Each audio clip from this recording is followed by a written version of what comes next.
Hello, everybody, and welcome to a very special Avatar draft here on the channel. Today, we are joined by one of my favorite guests, one of the best drafters in the world. You know him from the Limited Level Ups YouTube channel and podcast, from the Quarter Calls Twitch stream. It's Alex Nikolic. Welcome to the channel. Hello. I say this every time that I come here, Nikolai, but I'm always so excited to draft with you. It's always such a good time, and I love that we're able to do this at the very beginning of the format. I know. So we've had a couple of days to play the format. We've had like early access. We've had like a day of drafts or so. And so we've got your early fresh takes, thoughts, and really a great time to get some insight from an expert on the format. What are you liking so far in Avatar? I think that, well, what I think is the best and what I've been liking, actually kind of a little bit different this time. I think that the best decks are like the white aggro decks, at least right now in the format anyway, seem pretty easy to get together. I've really been liking the lesson stuff though. So like teamer lessons, green based, self mill, that kind of stuff. That's where I've gotten most of my wins so far. Interesting. Yeah, I've played a bunch of different decks. Like I feel like one of the cool things about this format is I've played like a different deck every single draft pretty much, and it feels like all of them have had a good chance of winning. And I actually think my favorite colors to play, at least early days, were like, I think the decks that could kind of go to the late game and use their card advantage to win.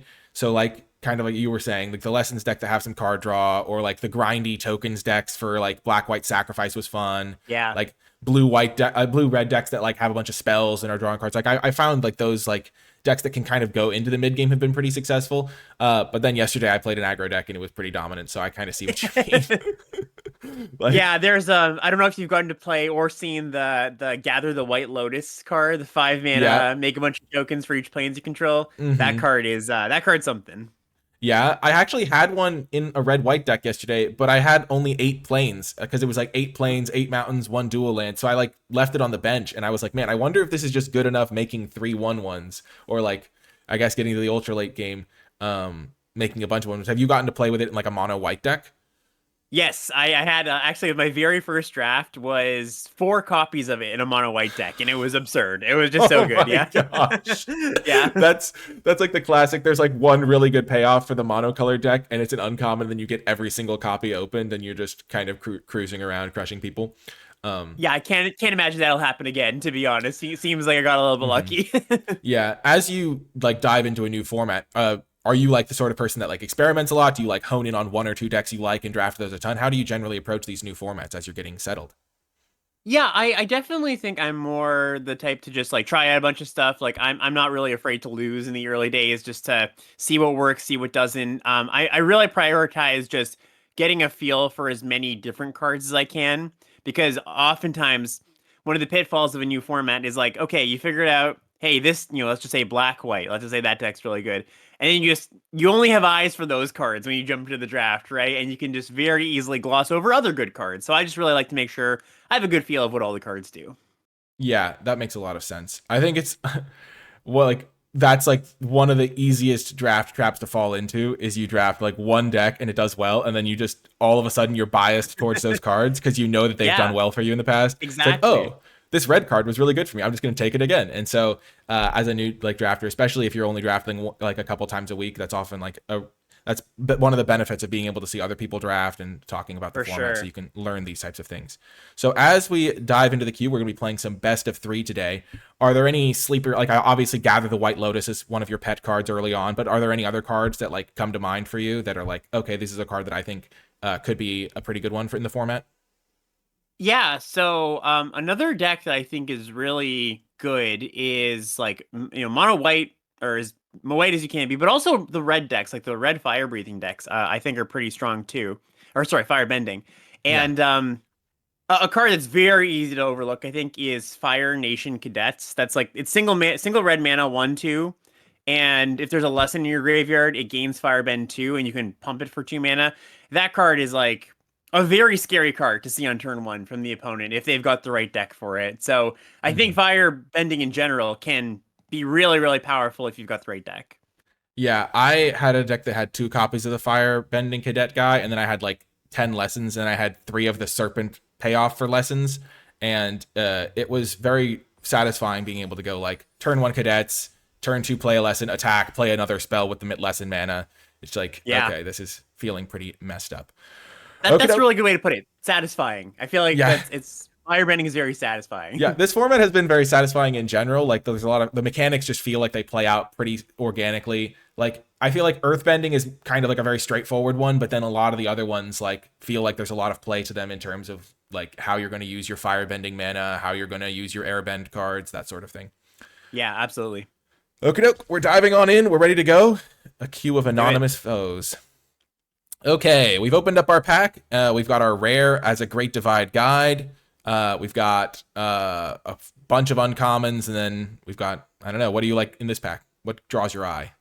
Yeah, like and then the commons, like you're like, and then the commons. I think that's actually these commons are not. The commons in this set are a little unexciting. There's some good ones in there, but yeah, mostly looking at the higher rarity cards. So a lot of good options. Jet, like we mentioned, like you pointed out there, that card is really good in both homes, right? Either like close to mono white or close to mono red. I'm very happy to take it. I think it's pretty flexible. But you could also be happy taking the rare. You know, it's a good. It doesn't have to be an allies card, even though it says allies. Just a good card for fixing your mana. Really good 2-drop mana dork. Yeah. Do you have an early? Also good. Do you have an early colors ranking? Like, are you avoiding any colors or biasing? I guess you're saying you're biasing towards white a little. The only color I bias away from, not to say it's unplayable, but bias away from is black. I think you have to have black be really open at the table or have some really good rares to want you, because a lot of the black commons are pretty junky. So we taking Jet? Yeah, I think so. I'm in for Jet. I got that vibe based on the way you were like hyping up Jet, and then you were like, oh, and Great Divide Guide's also a card. I realize I threw you off your game there. That was my like working out the kinks, but I was like, okay, Jet seems really good. Also, with hybrid mana, like mono white, mono red, or like heavy white, heavy red, do you just play it in any white or red deck, or do you just like playing it in red white specifically? Like, does it have to be both colors with the hybrid mana? Yeah, if we end up blue white, I'll still play it if we can be a heavy white deck. But there are some blue white decks where I would say we're not gonna have the mana to be able to play it. Okay. Yeah, so we've got Jet. In this pack, there's like Fire Nation Attacks is a pretty cool card. There is Path to Redemption as a removal spell. There's like Sold Out. What do you want to take here?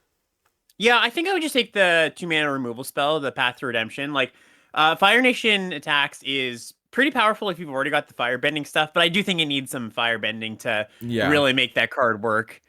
Yeah. Have you seen the Shrines deck do anything? I haven't, unfortunately. I think that might just be a non-starter. I think that it seems like it's more geared towards Commander, if I'm to guess. Yeah, I think the Shrines are kind of disjointed because like some of them, like the white one in particular is very aggressive, and then like the other ones are more slow, and so yeah, it just doesn't feel like a real draft thing to assemble.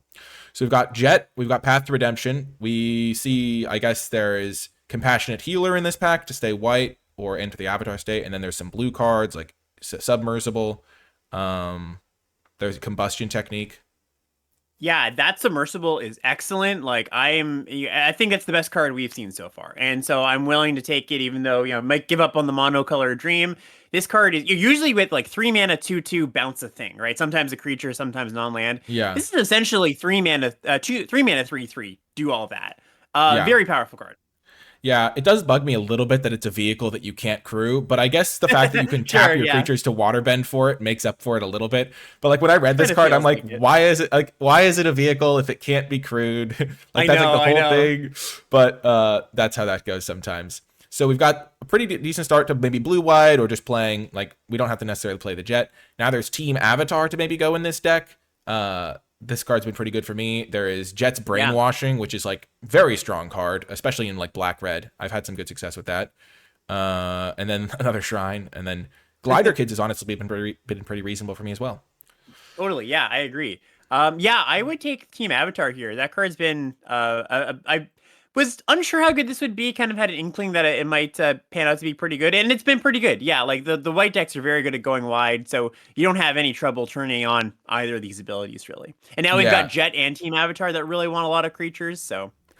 Oh, I thought you were going to say now we have Jet and Team Avatar, so kind of a flavor fail. But no, we clearly can't play them in the same deck, I guess. But yeah, we'll be putting both of those in there. There's now. So. I love Kyoshi Warriors. I think this card's great. Yeah. I've also liked the Fan a decent amount. Usually when I have waterbending, because it basically gives you 2 towards waterbending. But like if you go Kyoshi Battle Fan into Submersible, you can immediately exhaust it and get it waterbended up, which is kind of cool. But I'm leaning just towards taking Kyoshi Warriors here. Absolutely. Yeah, we've got 2 go wide payoffs, and so I think it's Yeah. about time we take some tokens. Yeah. Circling back to, you said you like black, you thought was a little bit behind the other colors. What makes you say that, just as a general concept? A lot of the commons are just kind of junky. Like they either Yeah. like that one's one of the better ones, honestly. I Yeah. actually like that one Yeah. as good Yeah, sack me fodder. too. Yeah.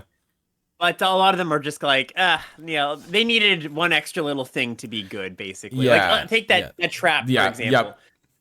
It's just a little bit too expensive, a little bit too sorcery speed, a little bit too able to be blown out by airbending, all of the above. Oh my gosh, I thought this had flash like the I entire time I've know. been. I'm not Me even too. kidding. Like this is like I've read this card probably like 50 times, and this is the first time where I'm seeing it doesn't have flash. Oh my god, a little too sorcery. That's I can't believe. Okay, It is a little anyway, too sorcery, yeah. it is a little too sorcery. I can't believe I'm just realizing it's a sorcery. I was gonna get wrecked by that so badly. So do you like Fire That's Nation funny. Cadets here? Do you like Otter Penguin Yeah, this pack isn't or super Sold exciting Out? for us.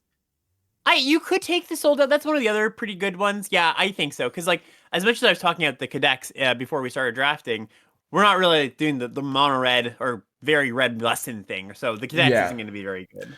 Yeah, I think Cadets is a cool card because it's really good in some decks and not very good in others. And those sorts of cards are really fun to draft because if you like, you Yeah. can wheel a Cadets sometimes because other decks can't use it, even if they're playing red. Absolutely. Here, I mean, white, there's a Cat Owl, but then there's also like Fire Nation Warship, I guess, or Deserter's Disciple, or this is a weird pack. Yeah, I like that green 2-drop. Like I think Yep. I'd probably take that. That's the only card I really care too much about. Yeah. The Worship. I don't have a great feel for it, but I think I like it less than the 2-drop. I've actually played a lot of that 2-drop, but it's been pretty Yeah. good. I like the fact that it's just like if you draw it on turn 8, you're pretty happy. If you draw it on turn 2 or 3, you're pretty happy. So Yep, it's a good mix. exactly. Here, there's Kyoshi Battle Fan, I think, is the card I'm leaning towards. There's other options, though, like Musicians. Yep. Yeah, I like the Battle Fan too. We are a little bit low on cheap cards for the kind of deck we're trying to draft here. Yeah. Like, curve is a little bit flat right now, so I agree. Let's just take it too. I think this is interesting because, like, I'm not panicked at all, but I can imagine scenarios where people would be panicked, like, oh, what colors am I playing? I have one green card, one blue card, one black card, one, like, heavy white card. Like, it's kind of an interesting spot to be in. And also, there's no clear color that's open in this draft, right? There's not like things hitting us over the head. It's like, oh, you gotta draft that. We're kind of just making our way through and figuring it out as we go. Yeah. There's Fire Nation Raider. There's, like, Iguana Parrot. I like Yip Yip. Yip Yip, a copy of that card's been pretty good. Most cards, or most creatures in white are allies, so it's very hard not to get that additional bonus, I found. Yeah. I think Walltop Sentries is totally fine as well as a card. I think this has been pretty reasonable. Just more defensively than aggressively, but it's pretty annoying. Like, I've had my opponent play this, and I'm like, gosh darn it, they just have all my stuff taken care of now. Yeah, I would take that here. I agree. Yeah. It's been pleasantly surprising. Yeah, Cat Owl has not really impressed me. Even as like a 4-mana, almost 3/3 vigilance. Ooh, another Rebellious Captive's kind of late. Yeah, why not? Yeah, I agree. The 4-mana 3/3 flyer in the past few years has really has to have a good ability to be really good. Yeah, it's gone down. It's lost a step, as they say. And yeah, I mean, that's how it goes. We're just getting like Callous Inspectors, like super. Like, this card seems good to me. Like I kind of like this one, but.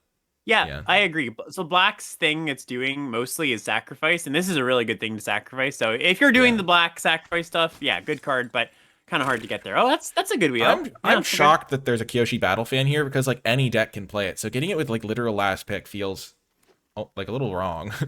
But yeah, it's not an exciting card, but it is pretty flexible. Okay, so pack 2 going in. How do you feel about our draft at the moment? Like, think we're in good shape? Is there some stuff we need? You like our direction, kind of green-white? Yeah, I mean, I like our direction. We haven't really seen anything else that we should be doing, I don't think. I am a little bit worried that we're fighting with other people at the table for it, but not to the degree where it's like, oh, I think we should go into something else just yet. So need some 2s, need some more tokens, but on a fine path. Yeah. So looking at this pack, what do you like here? Not a lot, honestly. That Avatar Enthusiast has been actually better than it looks. The 3-mana 2/2 there. Yeah. And then there's Earth Rumble. We could just take that. Earth Rumble's okay too. I'm not sold on us being green exactly just yet, so I would just take a fine white card. And you don't really want multiples of this, I don't think. Maybe 2 max if you've got a lot of tokens, but I'm happy with my first one. Yeah, I think this card's really good with Kyoshi Warriors specifically. Yeah, like, that's a curve out that like, oh, now all of a sudden it's a 3 2/2 that's attacking instantly. And let me tell Okay. you, it was very good with my Gather the White Lotus being. Oh being my fine to gosh. get Yeah. into. Oh my gosh. Yeah. I feel like your experience with Avatar enthusiasts is different than most people. Exactly. That's definitely Yeah. true. That's definitely true. Okay. So in this pack, there's Boomy, King of Three Trials. We don't have tons of lessons. We currently only have one. So Boomy's a little bit worse. There is then, I mean, this pack is pretty rough for us. There's Rebellious Captives and there's Poxbearers. This is just a weak pack in general, though. Totally. Yeah, I think Boomy is the best card here, though I agree. We're probably not set up to take it. I would just take the Poxbearers. Like, we need twos. It's an ally. That matters for some number of cards, so. Yeah. Yeah, and it's flexible, too, so it's, like, easy to get into the deck. I mean, we're playing white. White is, like, the only color we know we're playing. Even though white didn't seem crazy open, we, like, first picked a white card, second picked a white card, like, fourth picked the team avatar. So it's been definitely a contested color, I feel like, but we have some good stuff there anyway. Totally. Yeah. We could also be black-white. You know, we have the black removal spell. We got that Callous Inspector. That's something. Yeah, exactly. Black-white is definitely an option, especially because we got sold out like pick 7, and usually this is a card people take very highly because they know removal's good. There's Day of the Black Sun. I don't know if we're really a deck that cares about having sweepers, but it's an option. I agree. There's Glider Staff, which I haven't really gotten to use yet very much. This card is great. This card it looks like a lot of cards in the past that have not been great, but adding Airbend on changes the card completely. I think all the airbending cards are really good. This one's no exception. Okay, so we should take it here? Yes, I think so for sure. I think that card is awesome. It's always great to hear that after I had a draft where I just ended up cutting Glider Staff from my deck. You're like, oh, I wonder if this card's any good. And then you like cut it from your deck. And then the next day you're like drafting with someone that's like really good. And they're like, oh, this card's insane. This is like one of my favorite cards. Best card we've seen. not exactly that. Yeah. No fault to you. Like I said, it looks like a lot of cards that have not been good in the past. So yeah. I think +1/+1 is also sneaky beneficial because like buffing your creature is pretty good too. Okay, here there's White Lotus Reinforcements as an option. That seems pretty good. I think we just take that. Like we've got a good helping of allies. I think our count is what, like 7 or something. On the money. Dead on. Wow, that was good. I can't claim to be exactly right because we also have 2 battle fans, and those count as allies too. So even more than it looks like. Yeah, exactly. Now there's kind of a weak pack. The Rabaroo Troop sometimes does some stuff. There's like, I don't know. None of these cards are that impressive. I guess some of the black cards are maybe the best options, like Corrupt Court Official or Azul Always Lies. Yeah, I think those are the best cards. I don't think I think at this point with that gold card we just picked up, we're not going to play black most likely. I'd probably take Cycle of Renewal just in case we pick up some awesome card that we want to splash. Okay, yeah, that's fair. Or we could splash Sold Out if we get another really good black card. Yeah, it's possible. Nice. Okay. I love Kyoshi Warriors. Kyoshi Warriors makes the fact that we had to first pick an Avatar Enthusiast is a little bit sad, but then getting a pick 6 Kyoshi Warriors, like I would usually take Kyoshi Warriors over Avatar Enthusiasts, but getting a pick 6 Kyoshi Warriors is definitely quite nice here. Yeah, it feels pretty good.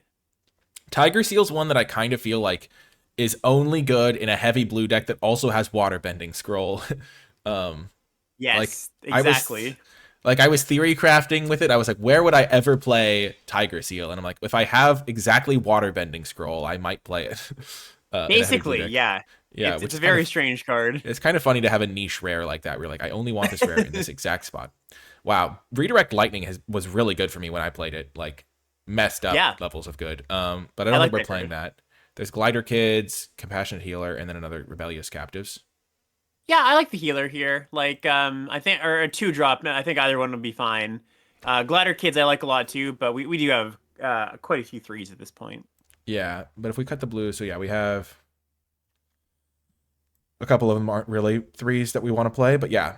Yeah. So now we have another option to take Glider Kids. I don't think we're a Boulder deck. I don't think we really care about this. I think we just pick up a Glider Kid. Yeah, totally. It's a good spot for. Like, I was less enthused last pick, but I'm still happy to have it. I like having Glider Kids when you have Kyoshi Battle Fan, because like all of a sudden having like a potential like 3 powered flyer is pretty nice. Yeah. Yeah, it matters. Yeah, those extra synergies do make a difference. There's now Earth Kingdom Soldier if we want that. Or like Blasting Jelly. Yeah, I think I would take the Soldier here. I do think we need a little more interaction. Like we've got what the Path to Redemption, the Staff. jet counts. So we're not doing too bad, but just going into pack 3, that's one thing I'm thinking, okay, if it's close between a removal spell and something else, I'd probably take the removal spell. Mm-hmm. It's funny because there was another shrine in this pack and it wheeled and it got taken. Someone took the red shrine.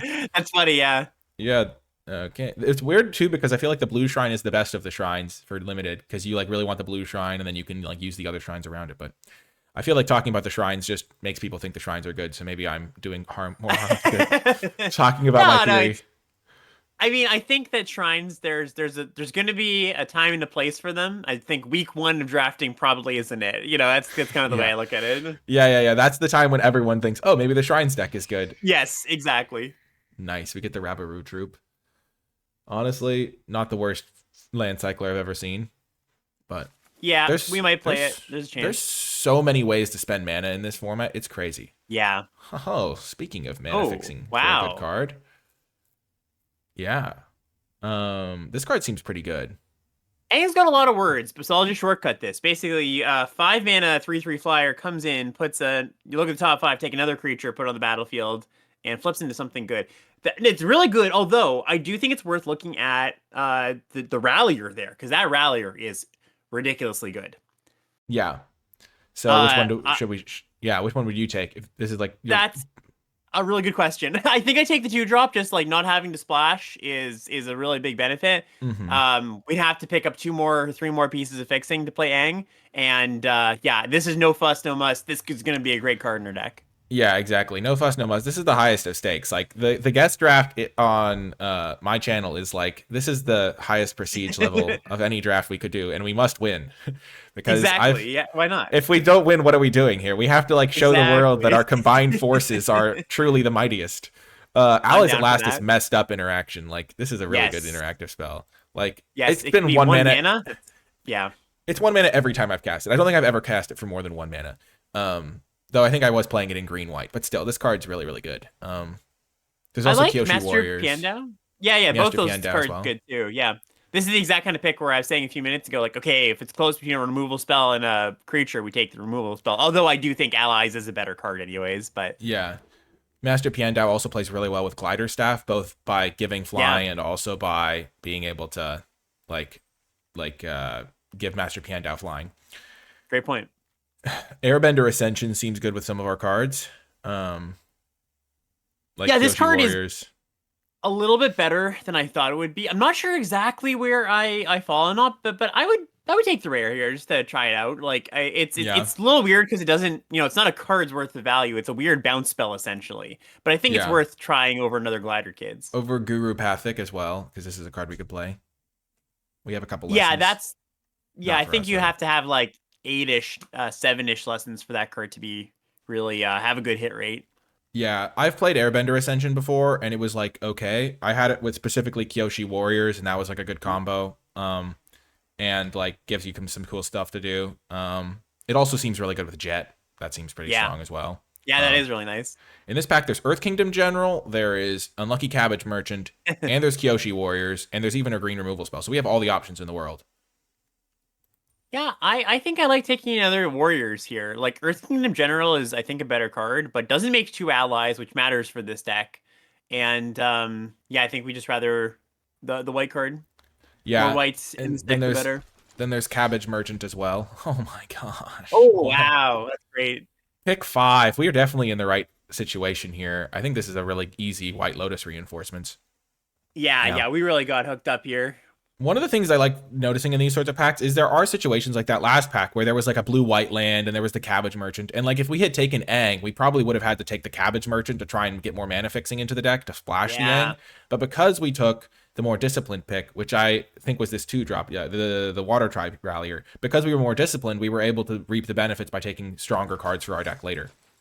That's a fantastic point. Yeah, I couldn't have put it better.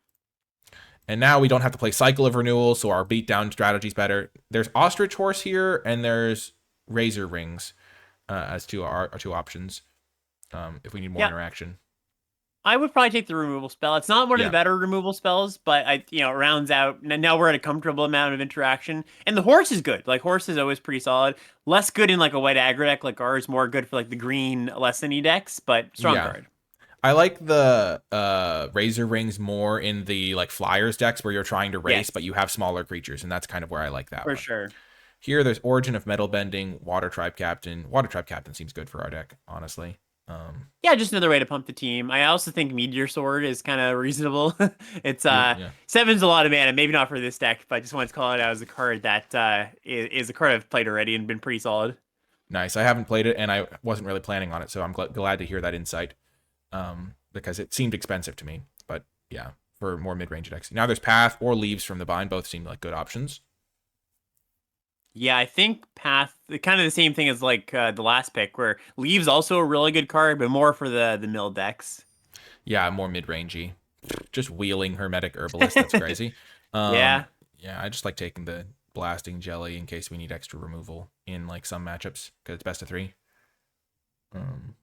Yep, I agree with that. Never playing the Ruffians. Fatal Fissure is like a kind of weird card. Yeah, very strange card. Yeah. Okay. Well, this is a crazy wheel because also Azula wheeled, and Azula seems really messed up to me. Like, this is a crazy scenario, but not really complaining about Kyoshi. No, totally. Like, especially with all our payoffs now, we're like, I'd play another copy if we had another, Yeah, honestly, and we wheeled the Glider Kids. This is kind of crazy. Are you ever playing Solstice Revelations? Like, this card feels so slow to me. I think it's really good in mono red. Like, if you can get like, I guess one of the things that's kind of highlighted a lot of our conversations is I do think the monocolored decks are real. Like, look at our deck; we're almost monocolored. If we had Gather the White Lotus, we'd cut the green cards. I think. Yeah. Do you play North Pole Gates as just a cycle land? Like, just. I don't think so. No, I think tap land. Like the cost of it being a tap land is a bit much. Okay. But yeah. Oh wow, that's great. Okay. Nice. This is the 4-drop slot that I dream of. Just only Kyoshi Warriors. I did say I would take another if we got it. So yeah, I feel like Avatar Enthusiasts ended up being a really good card in our deck. Yeah. Oh my gosh. Yeah. That's it's so good with 5 Kyoshi Warriors. So yeah, we ended up with plenty of playables here. We don't need to play the barrels. I'm just cutting the easy ones right off the bat. Totally. Probably don't need Rabaru Troop. Yeah, get that probably thing don't out need of here. Earth Kingdom Soldier, honestly. Agree. It's like not an ally. Like we have so many good cards here. Like Team Avatar is crazy in this deck. We probably maybe don't need Razor Rings. I'm just moving our interactive spells over to the side so we can easily see them. We got Path to Redemption 8th pick in Pack 3. I don't think anyone was playing white except us. Like, that's crazy. I think people started in white and then kind of moved out of it for whatever reason. Is kind of because we didn't see that much in Pack 1. Yeah, they were afraid. They were like, "Oh, the dream team is drafting white." We can't. They knew, yeah. They could tell. They saw. Actually, no, you can't see usernames in this one. They're like, true. You can't see in best of 3. In best of 3, they sensed it. They read the signals. They were like, "Okay, these people are looking for the Gather the White Lotus card." Yeah, because we have like 5 green cards. But honestly, White Lotus Reinforcements is super good in this deck. But yeah, I kind of want to cut Yip Yip from our deck. I like cutting a copy, although I do really like it. I think it's just a solid trick in general, and I really like it when we've got Team Avatar, right? Because that can just be lethal out of nowhere, right? Just jump a thing, give it +5 or something. Someone got me with Team Avatar plus the double strike sword on like their. Yep. They had a 2/2 flyer, and I was at 11, and I was like, okay, there's no way I lose this game. And then I died the next turn, and I was like, this is so rigged. I can't believe it. Okay, we have 19 creatures, 10 non-creatures. So we could, and the 2 battle fans are also creatures. So we have a lot of creatures. We could just start cutting a couple of creatures here and there because we have so many of them. Like maybe wall top sentries isn't what our deck wants because we want to be more aggressive and would rather have flyers or something like that. Totally. And if we can get rid of some green cards, that's going to really help the mana base for Jet, because I think Jet ideally wants 10 white sources at a minimum in this deck. So if we can get there, which I think we can. Yeah, so I think we can cut a Rebellious Captives. We don't need all 3 copies, especially if we're lighter on green. And then we can the mana base naturally adjusted to 10/7 when we cut that. Well done, Arena.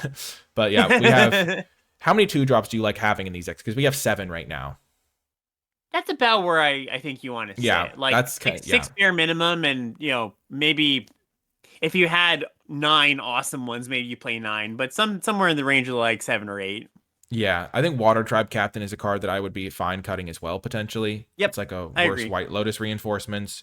We could also cut I mean, we have 5 3-drops now. We have 5 4-drops. We could cut a Kyoshi Warriors, but I don't think I want to do that, really. It seems perfect for our deck. Plays really well When it with... comes down to it, yeah, we could. I could see it. Oh yeah, Yeah, plays well with the Ascension. we have to make 3 more cuts. I think we cut Razor Rings.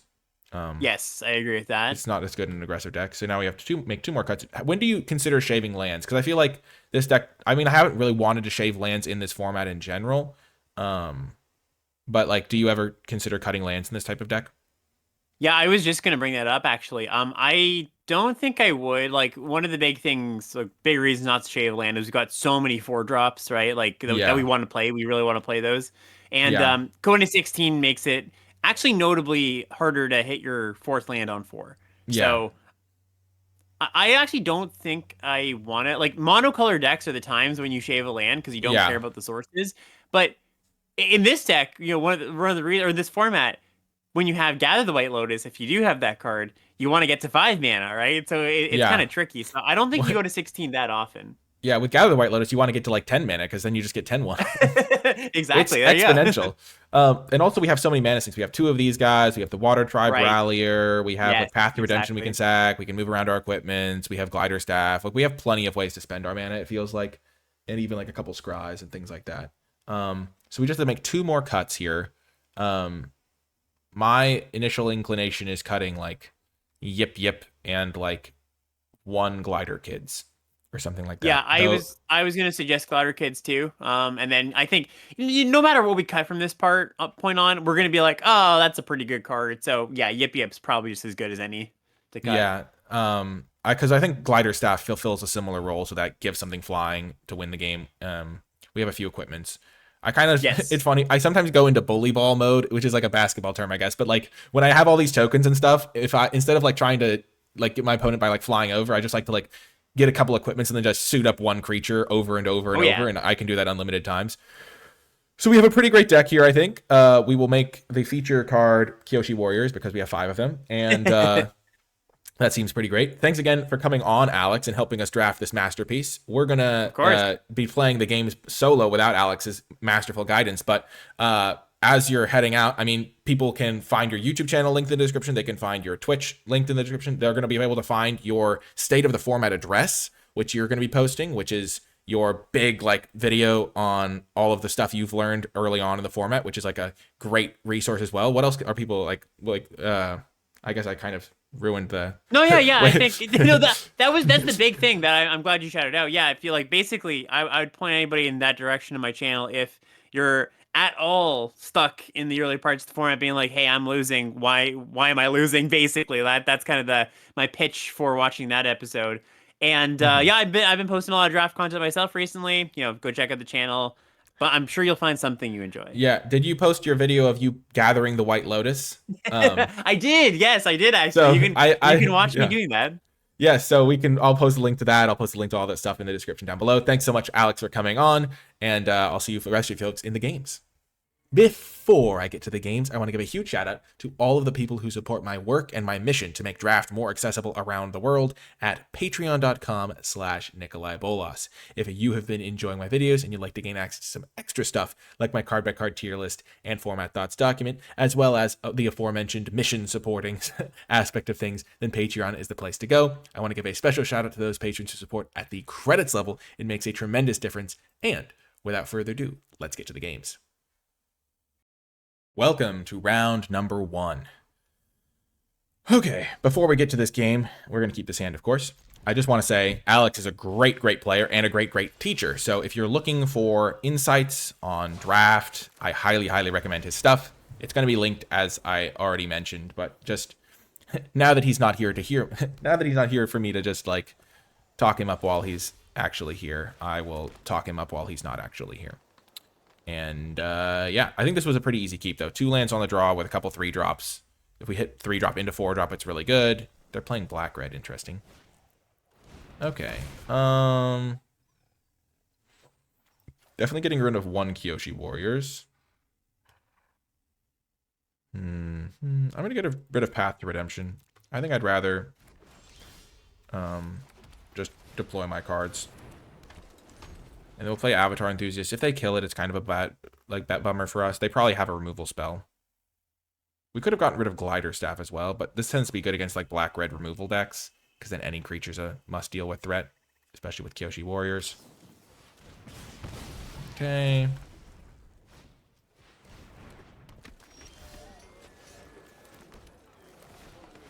But yeah, Alex is great. His State of the Format address is great. It's kind of like an in-depth, like, deep dive on, like, early stuff that you can learn about the format from playing with it. Oh my gosh. Lo and Lee. I wonder if they have Azula or if they're just getting another lesson. This is my first time facing Ozai's Cruelty. I didn't like it.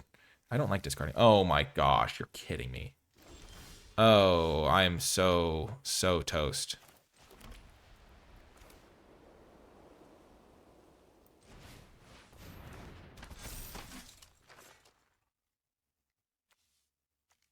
This is a 7/7. So, yeah. I guess getting rid of Path to Redemption wasn't the best I could have done. But then again, I didn't know they were going to play Ozai. Sure.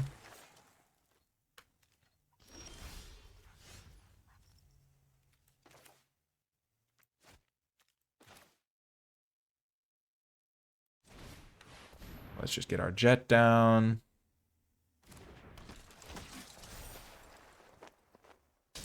What we're trying to do is build up a big board state so we can, like, double block the Ozai or whatever. And then we can, like, Glider Staff the jet back to our hand, or to exile and then play it again to deal 4 to something else.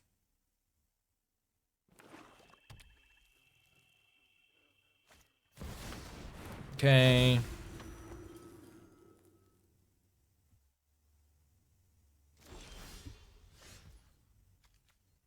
Okay, this is not looking good for us.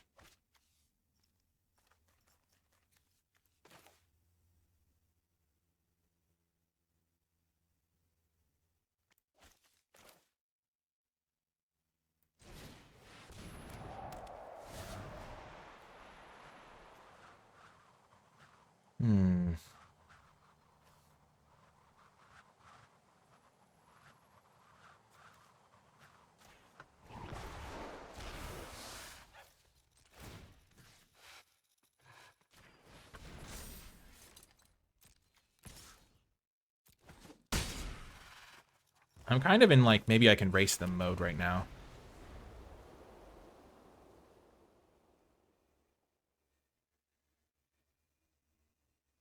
I don't think I'm going to be able to succeed. If I'd had Path to Redemption, I actually could have won this game. So that Ozai's Cruelty really got me. It's debatable that I maybe should have kept Path to Redemption anyway.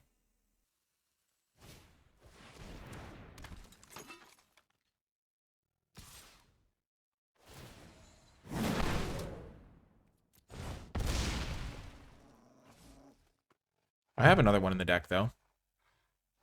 And I have some other airbending cards. Though this has haste, so it's really immune to airbending in many ways.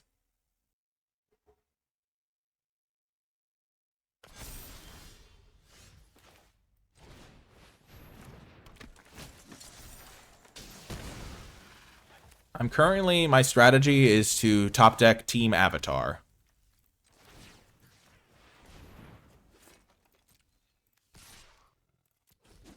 Because they're at 9, so Team Avatar would win me the game here.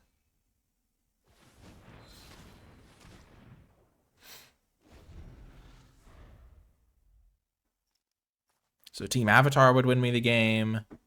My second Path to Redemption to deal with the Ozai would probably win me the game. My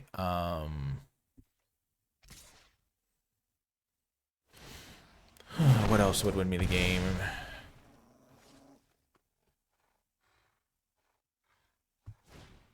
I know I have at least those 2 cards, which would do well for me.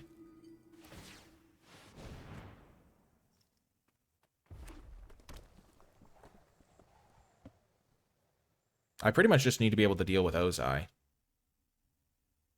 Ozai's a good combo with Zuko, though. It's kind of nice that I do have outs, though. Airbender Ascension would not be an out, though.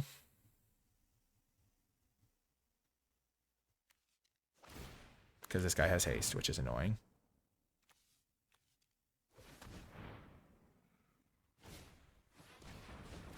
Okay.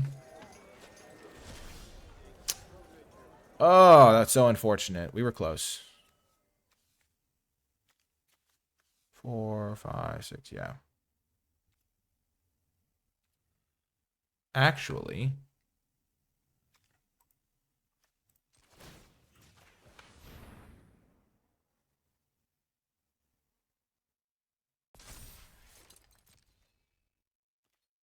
oh no, I messed this up.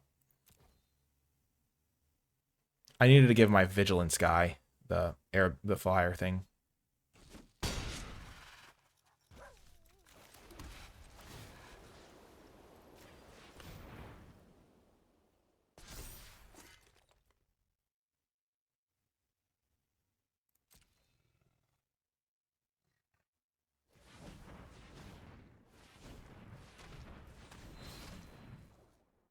So I can block the Fire Lord and go to 2.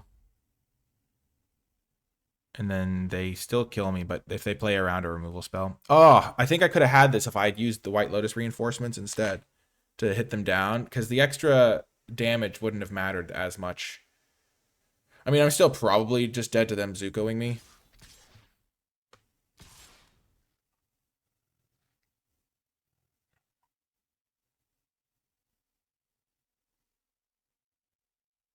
They kind of have to attack with everything if they're going to attack like this.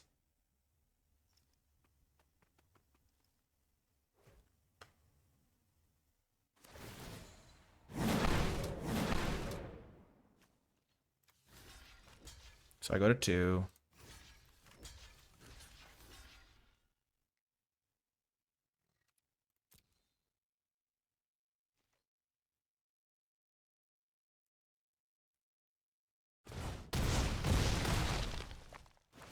Wow, I'm actually totally in this. Either of my creatures is lethal, too.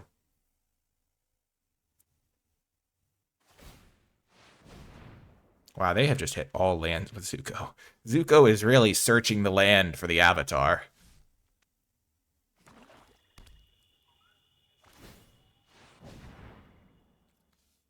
Zhao. Another land. Firebending lesson, okay. That's one removal spell that they needed.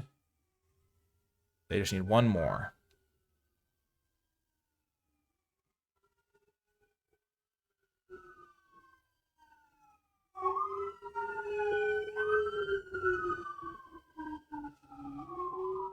Unfortunately, an ambulance went by outside just now.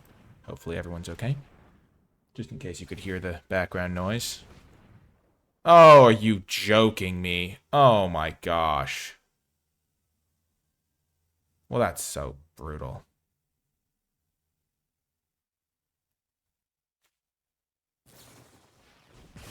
Wow, and it was cheap enough that it didn't matter. Wow. I was saying Zuko was, Gosh darn it. That's frustrating. Well, what do we want here? Blasting Jelly can't take down Ozai. We almost had him. We were so close. Wall top sentries doesn't do much against Ozai. They just wait and then it lives. Yeah, I think we'll just change the way we play the games a little bit, but keep it the same. Gosh darn it. Oh, we were going to win that game if they just didn't hit 2 removal spells. They had to hit only 1. Like, I'm sure their deck has like 5 or 6 removal spells in it, so hitting 2 of them off bat was pretty unfortunate. They had like 5 looks at it, but also like if they'd had to spin one more time, they wouldn't have had the mana to cast both of them. So it was literally like the last possible time they could have had that. Gosh darn it. Ozai is so messed up. Oh, man. I guess getting rid of my Path to Redemption didn't work out very well. But I didn't know all the info I had at the time. We'll play first. We have to mulligan this. We can't cast so many of our spells. Oh, my gosh. I guess we go to 5. Keep this. We're going to get rid of one land and then hope to get a little lucky.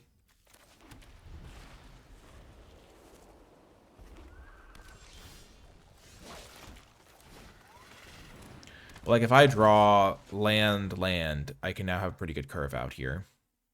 Regardless. And, like, when you mold a 5, you're already so disadvantaged.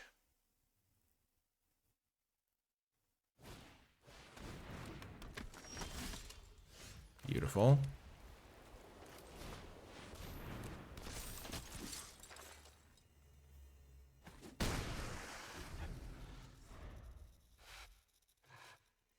If they make me discard my last 2 cards here, the game's just over. But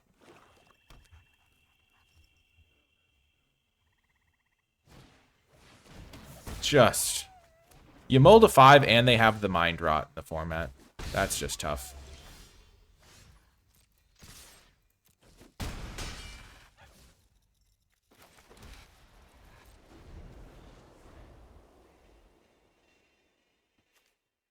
Getting Team Avatar down would have been nice. The fact that I can activate Water Tribe Rallier is pretty decent as well. I mean, if we hadn't had to mulligan, this hand would have been pretty good. We could have discarded these two, still had our...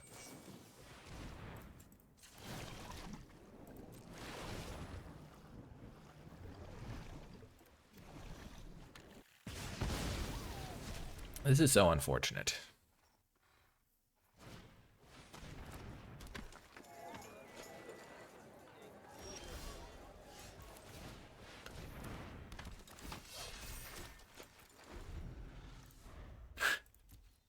It's kind of crazy how our deck... Ozai's Cruelty is the card that punishes mulligans more than any other, pretty much. So the fact that they had that is really frustrating.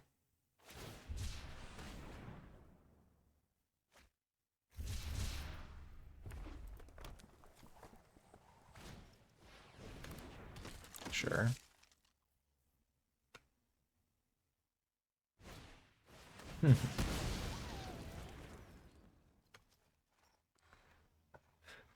Quite irritating.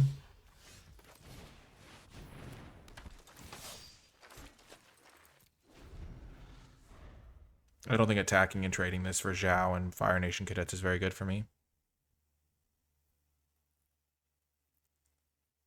Because I have another copy of White Lotus Reinforcements in the deck. And I have some removal spells that could be good. Or my equipments.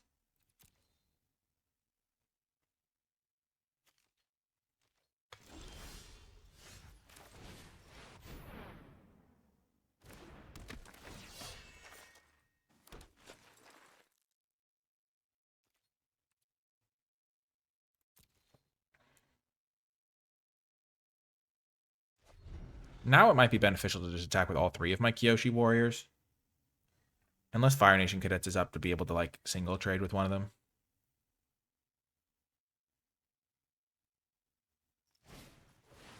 There's Zuko, okay.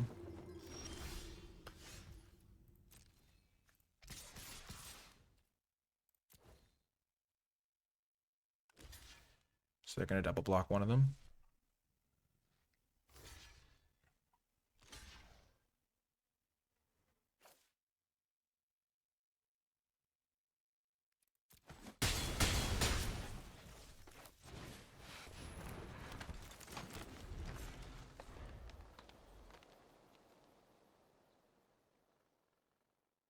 I am a little bit, not super surprised they double blocked, but like, if I had drawn a like combat trick, it would have been pretty not great for them to double block, though.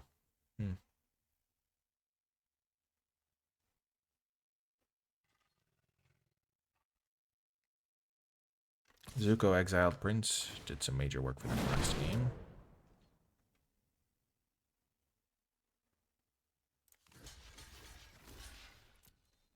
I'll triple block.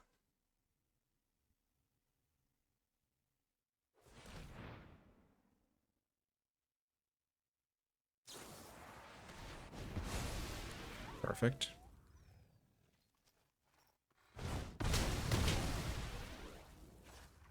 So now if I draw a land, my Rebellious Captives gets big.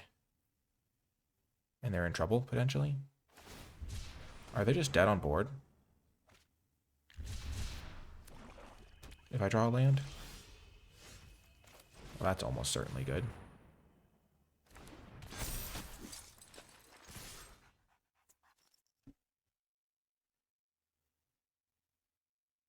Or they're just going chump chump or something.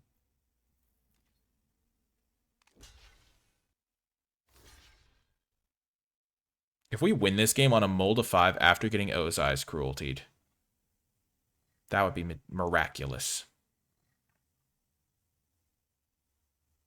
Just Kyoshi Warriors just getting so many bodies into play.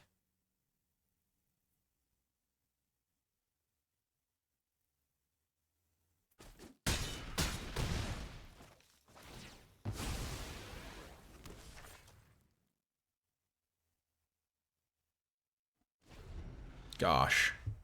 We're so close to just winning. We have 2 lethal threats. What are they going to do? Like, if they cast Ozai, we could still win. Okay, maybe we couldn't still win.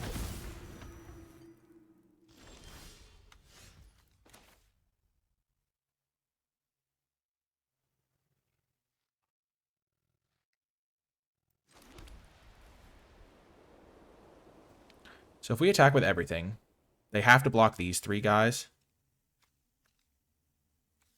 They go like, eat the rebellious captives, chump, trade.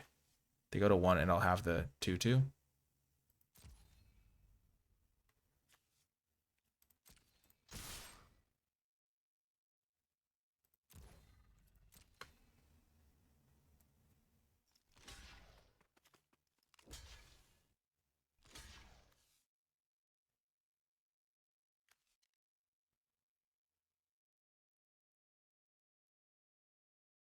So now I have 3 blockers against 3 creatures against their 1 guy.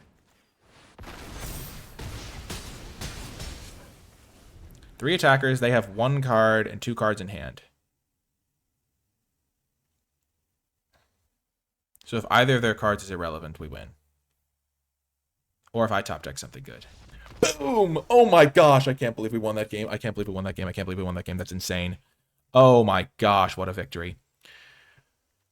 What a tremendous victory that was. Okay, let's look at their deck. Do we think Flyers would be especially good against them? We kind of want stuff that stands on its own, like a little bit lower synergy. Stuff that's good against removal spells, because they have lots of that. I don't think we really want Yip Yip as a result. Glider Kids could be okay.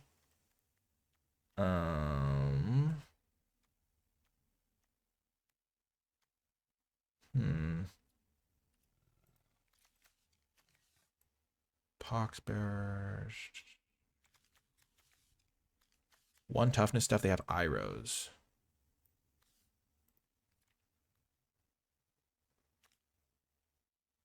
I'm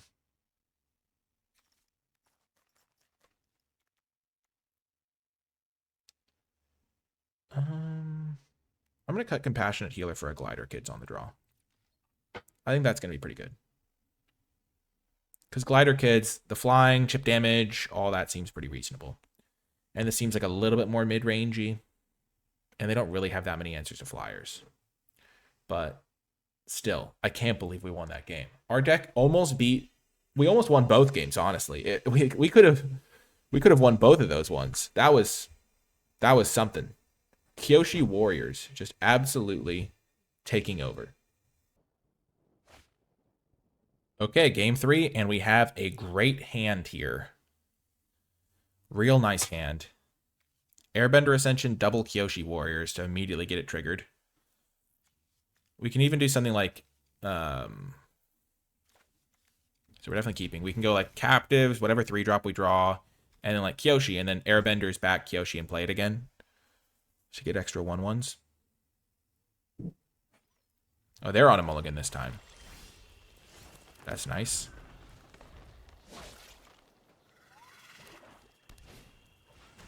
Poxbearers, sure. I think we'd rather trade Battle Fan for Poxbearers, so let's play the Battle Fan first.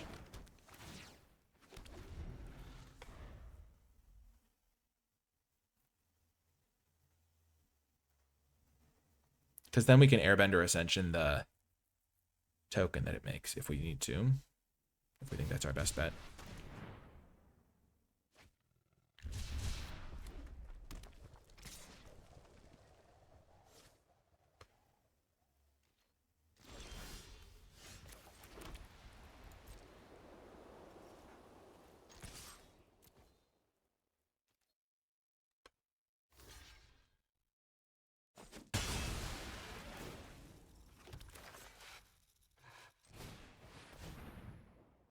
let's just take out this creature. And then we're going to go Kyoshi, Kyoshi. Airbender Ascension is definitely more of a late game card.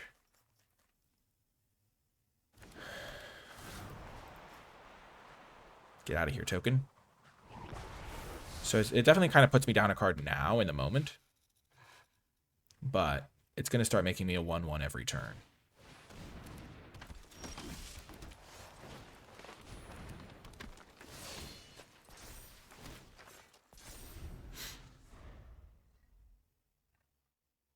And I'm kind of immune to their discard spell right now, which is nice. I'm just scared of Ozai right now because I have no answer to it right now, and I don't have enough pressure to beat it right now. But soon we'll be able to. Definitely ditching both these extra lands. I don't really need them.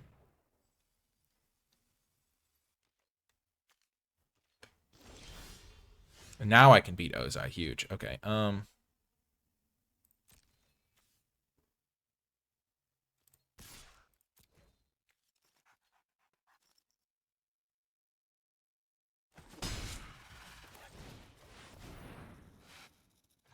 It's funny, if they had Earthbended, we could have actually had the answer. Because this thing can airbend away, I think, Earthbended creatures. We're just making our army here. We don't really want to attack with Kyoshis because this would be a bad trade for us, but all the 1/1s is going to be good for us. Especially because we can put the fan on them.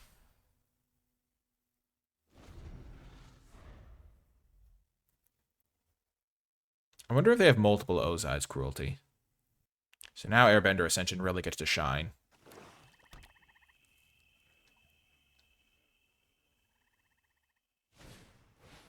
Zhao, the Moonslayer, okay.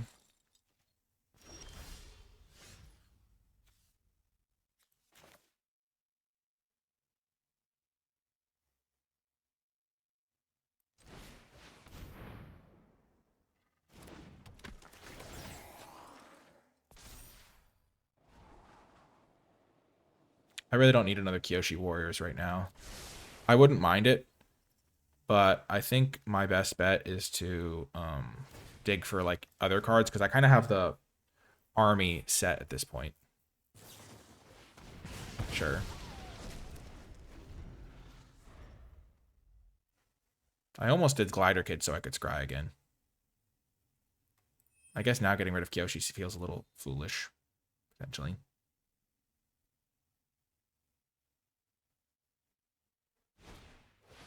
War Balloon, okay.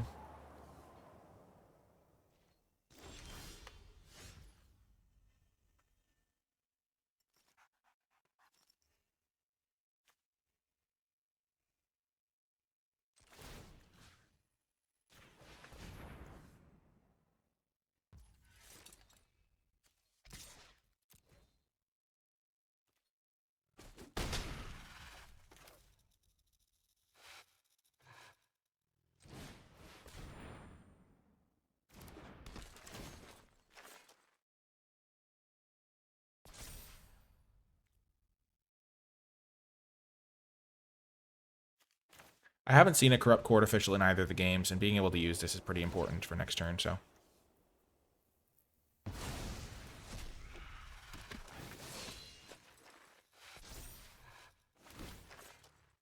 Remember, they can always crew this normally. So they had 2 mana to put 2 fire counters on it, but they could have also just crewed it with the Ruffians, so I couldn't attack if I didn't just put the thing on the Glider Kids.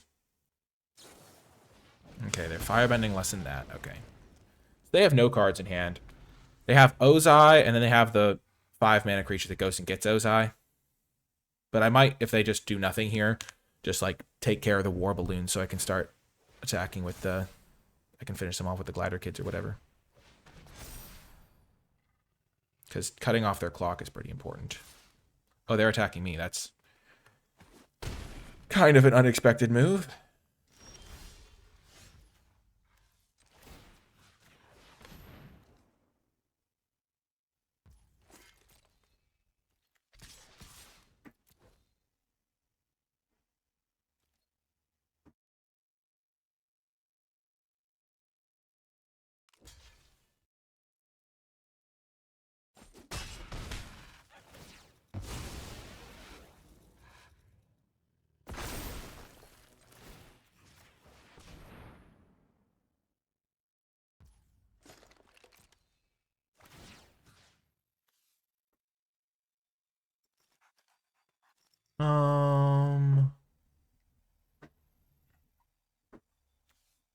Is a scry more valuable to me, or is an extra 1/1?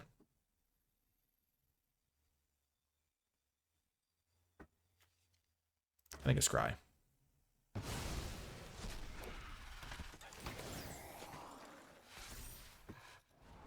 Okay, that's a huge draw. That's actually really good. Okay, I was going to draw that regardless, so I guess I would have rather had the extra 1/1 in this case. Because now I can Path to Redemption a War Balloon. And still have an answer to Ozai.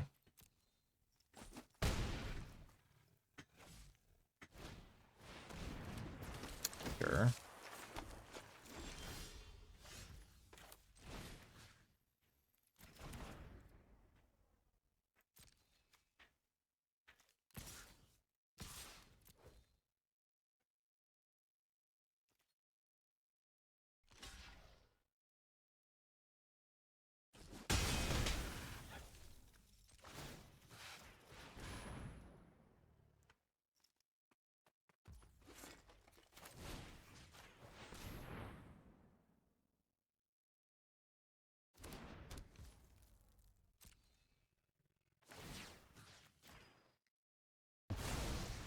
Keep growing my army now.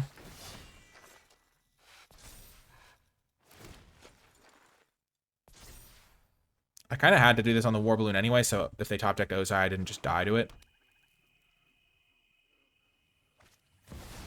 Gosh darn it.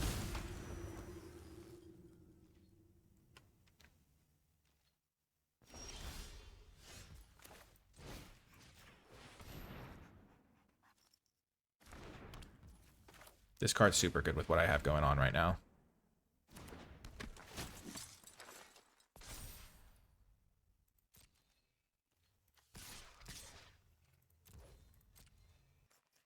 Wow, they did have the Ozai. So saving this thing was pretty smart, but I kind of needed another removal spell, so scrying to look for it made the most sense, I think.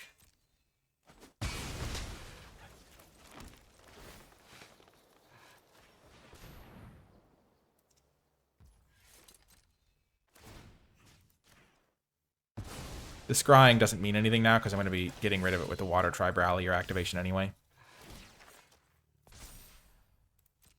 1, 2, 3, 4, 5, 6. Yeah, so I have enough to Water Bend. Let's go, sure.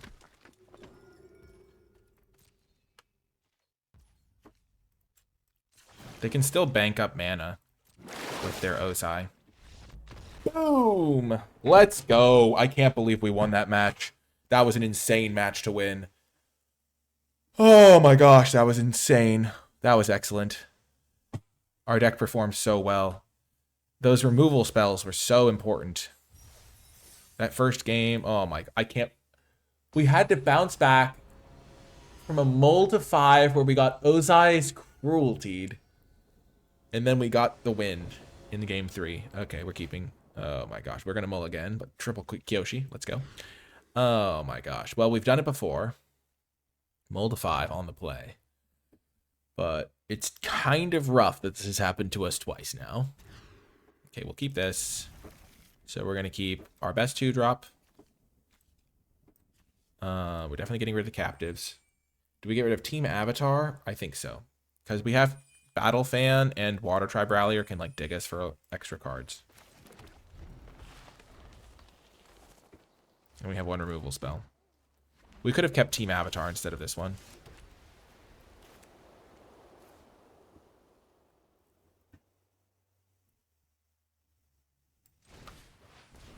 Play the fan.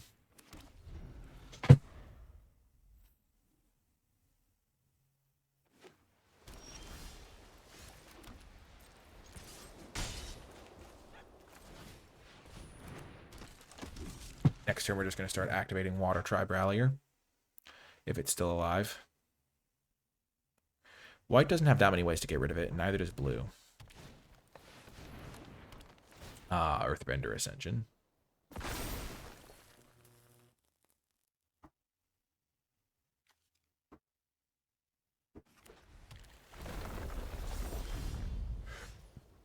Okay.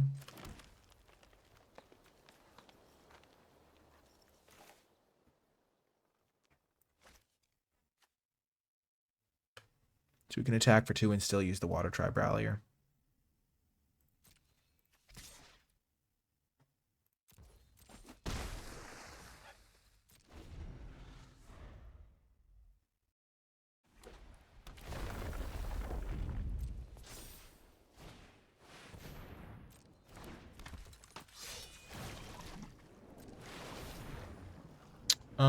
We will take Kyoshi Warriors.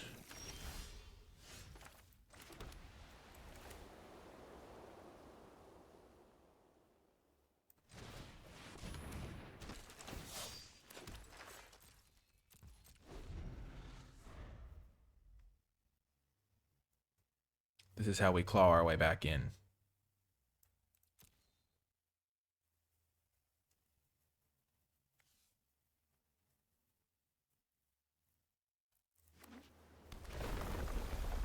Earthbender Ascension's pretty good. I like that card. Water Tribe Rallier is crazy, though.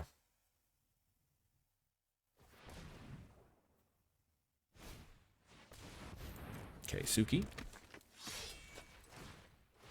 Sure.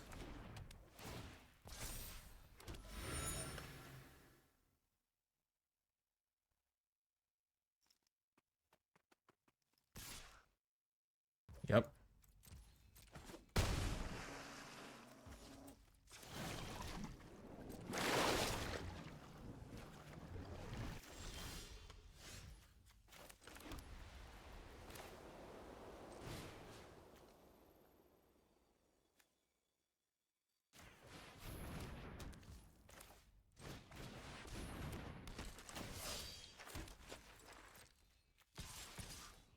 So 3, 5. We have 1, 2, 3, 4, 5.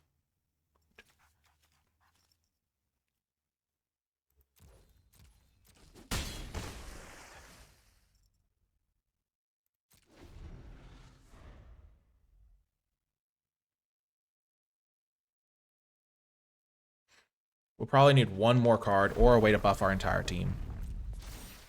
So now they're able to put counters on stuff.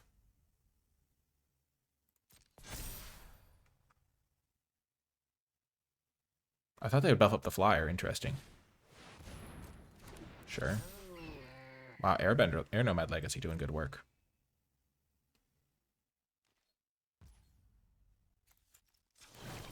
No attack is kind of wild.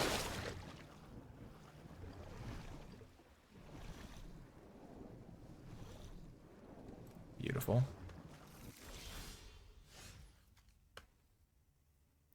I guess if they had attacked me for like these two, then they would be dead, right? Because I play this thing, they block 3. So they can block 1, 2.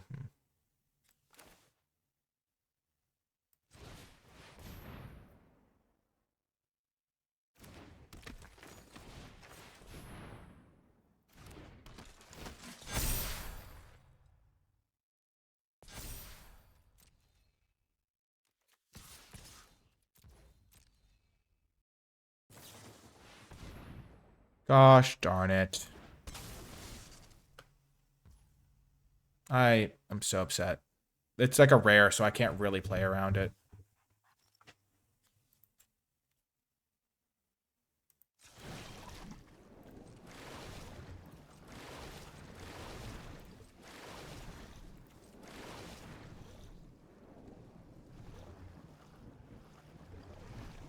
I almost did an attack.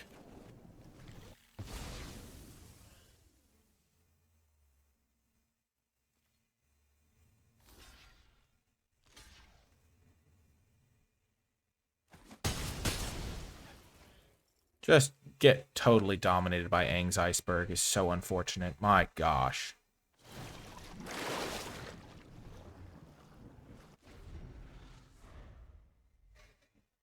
Can't believe it. Wow. I don't think I really have better options, to be honest. Because like I have to attack, or because they just like kill me in 2 turns.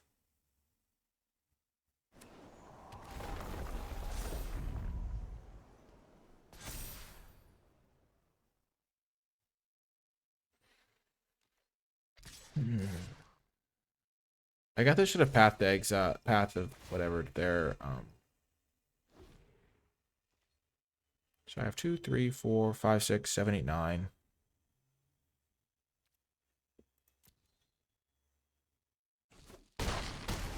getting rid of Suki maybe was a mistake. I maybe should have got rid of this guy. If I find removal spell for this thing.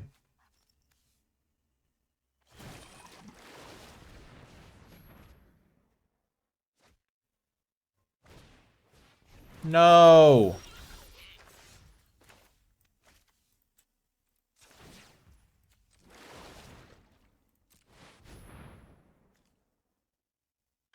Yeah, I was dead to the Flyers anyway, but...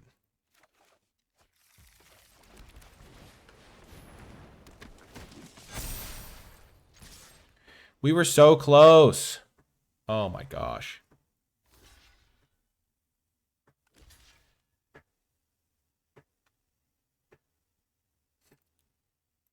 If they hadn't had Aang's Iceberg, we would have had him. Oh my gosh. Okay, we definitely want Razor Rings against them. And we want Wall Top Sentries, I think. And then Glider Kids, maybe. No, we don't really want to compete that much in the skies. Because we can just beat them on the ground. But I think Razor Rings is definitely good against their team.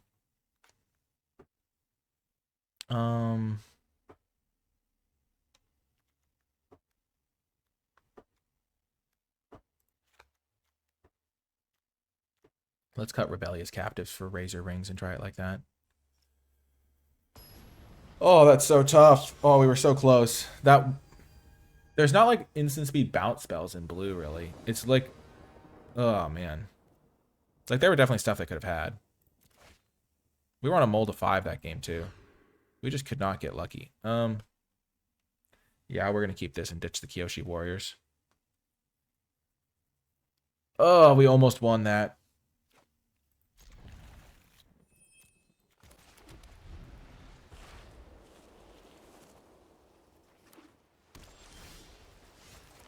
A 2-drop would have been really good to have, but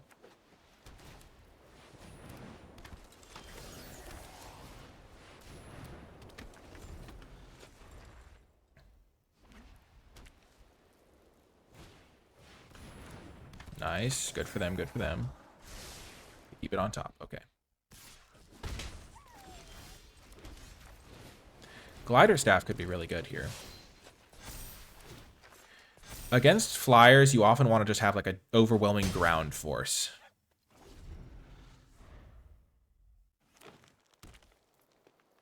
So they probably kept the forest on top. That is the downside with the White Lotus guy. Is exactly what happened last game. Sometimes you have to take chances, though.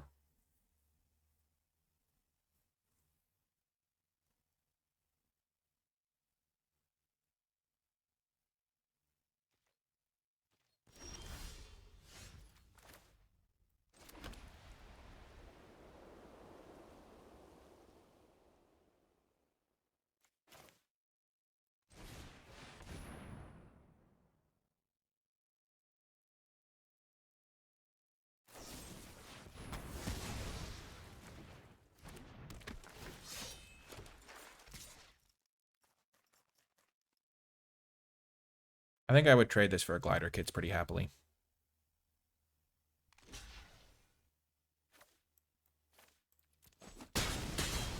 Because theirs is flying and mine isn't. And a 2/3 flyer versus a 3/3 ground creature is pretty fair trade.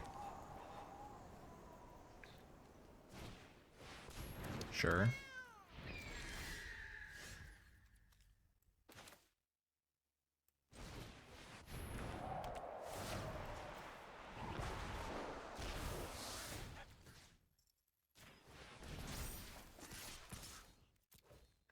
Nice little tempo play. My Glider Staff is going to do some major work now. Aang at the crossroads, okay.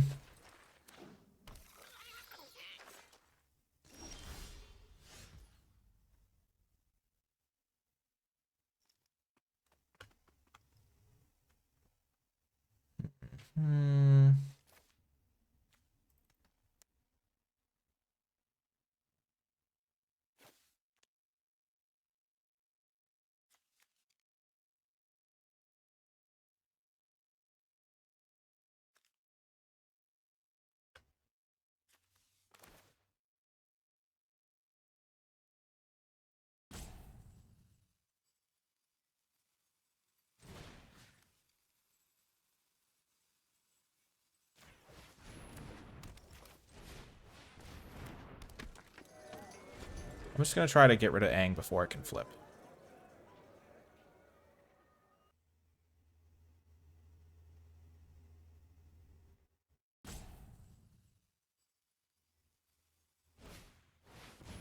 Okay. Sure.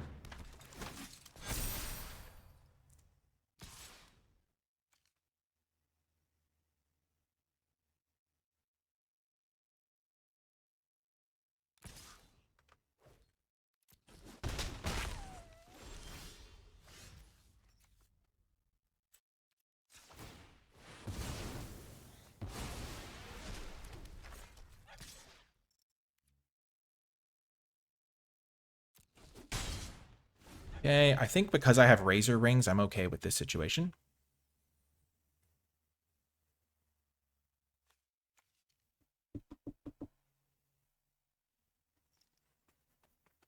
Like I can jump block Avatar Enthusiast a little bit. I have the ability to get flying.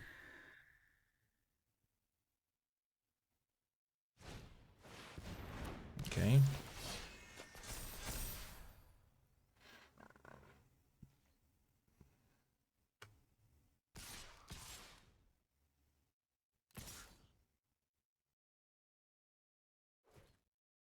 Hmm. Do I just jump block this?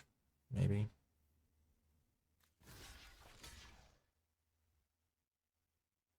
Take 6, go to 9.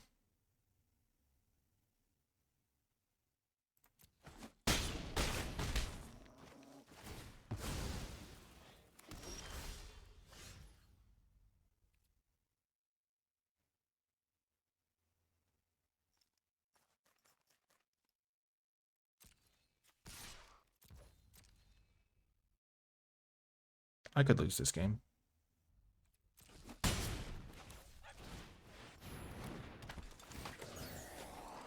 Yep, that's what I need to win the game next turn. I think. We'll see. Okay, Cat Owl, sure. Oh, no.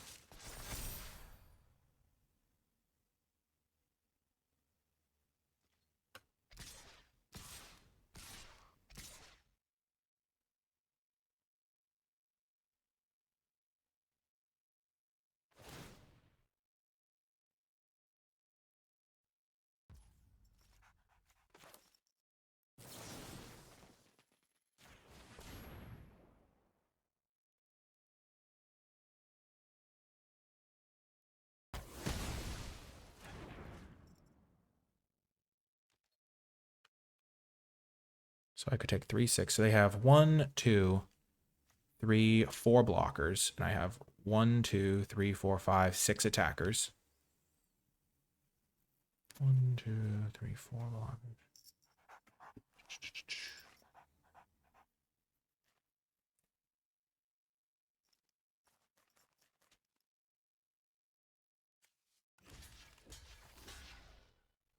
If I do this and this,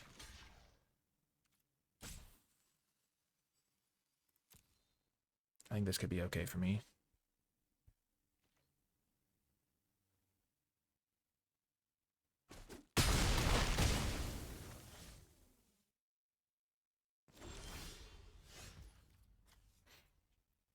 Okay.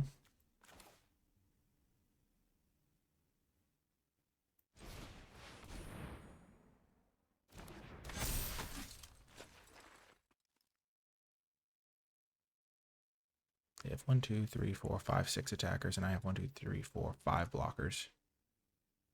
But I can take 2 hits and live. So I only need to be able to block 4 of them. And this thing can't really attack me. So I have to attack with one of my flyers, I think.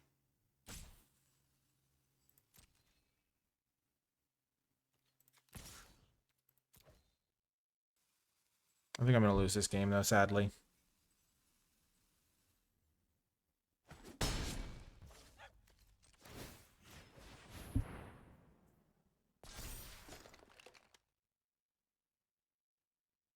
The Water Tribe Rallier was too good here. The Aang was too good. Oh, they whiffed. That's good. Oh my gosh, are you joking me? Are you kidding? Are we playing in a fantasy world here? Like, what's happening? I guess I could have also, like, tried to double block the Avatar Enthusiast on that first turn. They have too many flyers. Oh my gosh.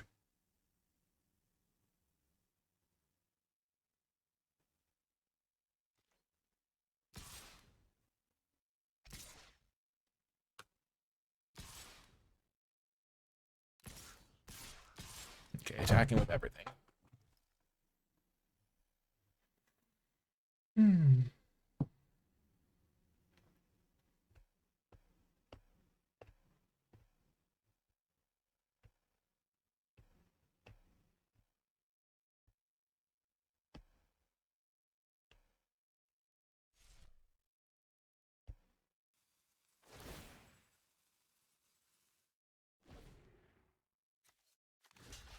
I have to block their flyer, because that gives me actually a chance of winning.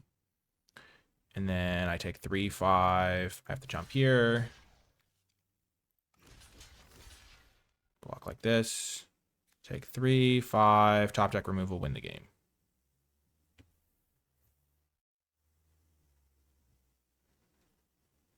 Because they have 1, 2 blockers. So I have to block this guy. Jump here. I have to do those. Take 3, 5. Then block here.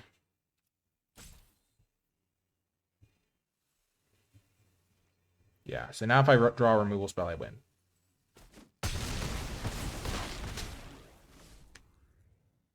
Or even an airbending card.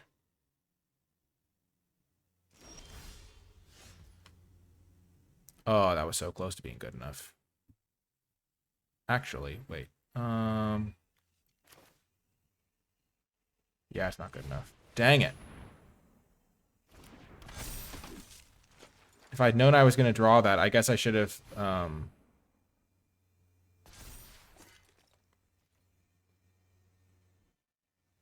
Yeah.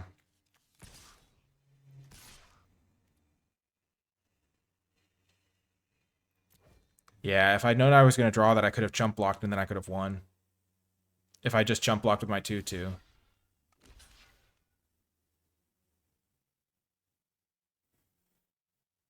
Yeah, they kill me. Because this thing's still going to die because this thing's damaged, but I don't have any flying blockers. Gosh, I should have blocked differently. There was no need to double block there. If I just chump block, I would still have my 2/3 in play, and then my 1/1 would have killed them. Wow. It's crazy how close those things can be. Let's just see. So, let's just look at my deck list.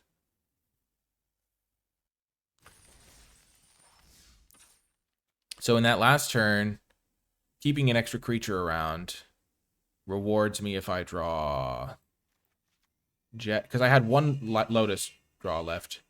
They had the 5/4 that I needed to kill, and I had a Kyoshi in play. Oops, I'm not cutting Kyoshi. I had Kyoshi in play. I had a 1/1 token in play that was tapped, and then I had no other creatures in play. My goodness. So if I had kept, because it was basically I blocked with White Lotus reinforcements and a 2/2 to kill their Water Tribe Rallier.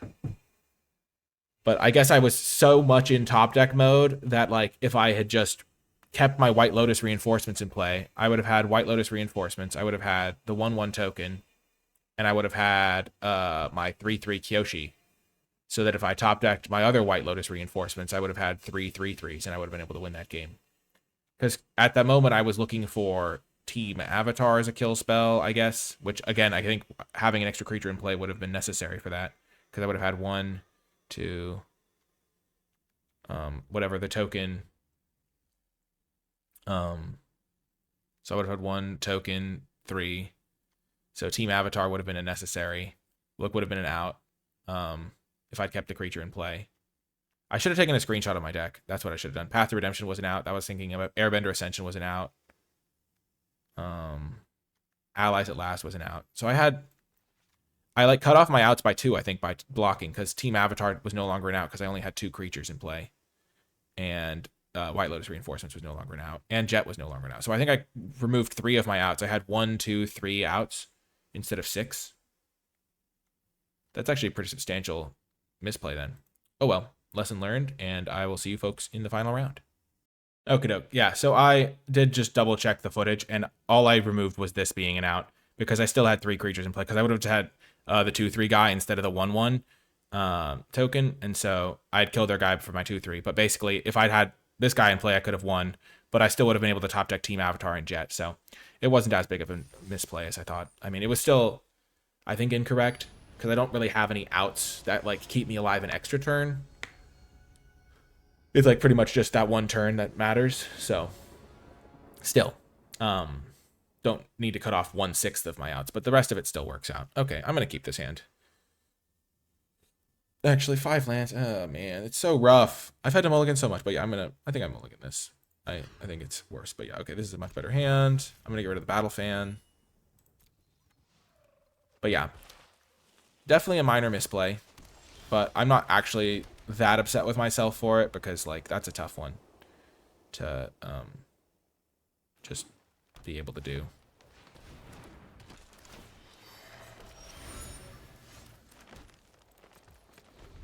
I don't want to Airbender Ascension their forecasting fortune teller, that's for sure.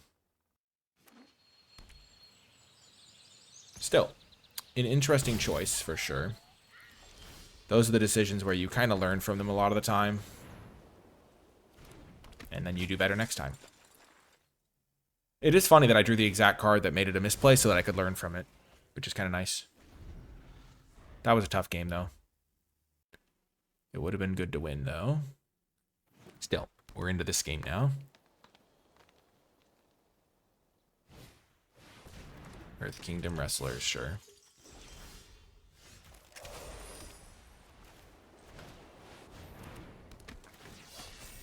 The first game would also have potentially been winnable. We mulled to 5 on the play, and we still almost got there. They had that airbend, the Aang's Iceberg, to get me. It's the classic where White Lotus Reinforcements is really tough when your opponent has mana up, because you like if they remove it, then you're in trouble.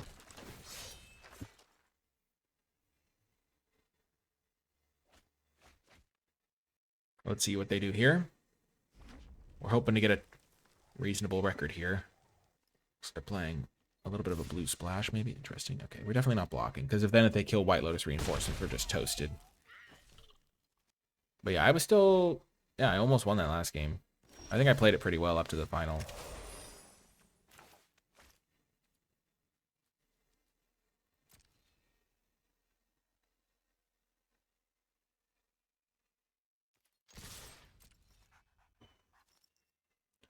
Let's see what they're working with here.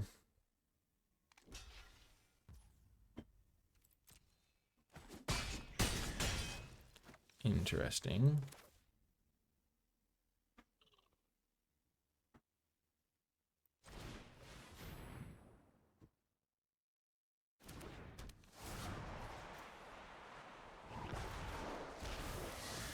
It's like playing a Kyoshi Warriors, but also getting Airbender Ascension down.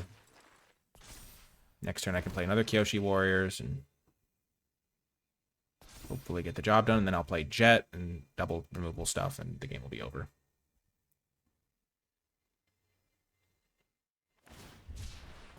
Giant Koi. Okay, so they're just straight 3 color, looks like. Maybe they're splashing red. Blue-green splash red seems like it'd make the most sense. Oh my gosh, Toph is quite good.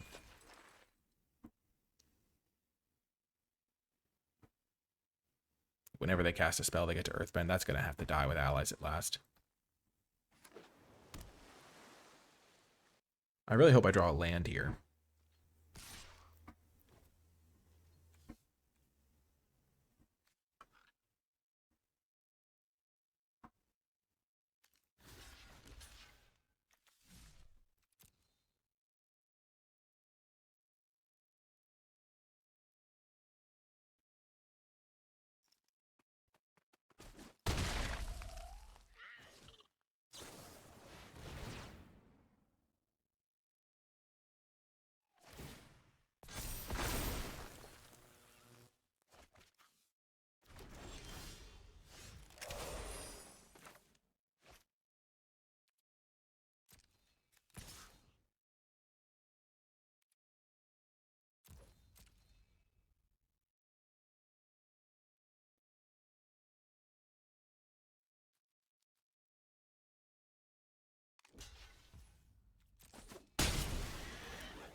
I'm making a bajillion blockers here.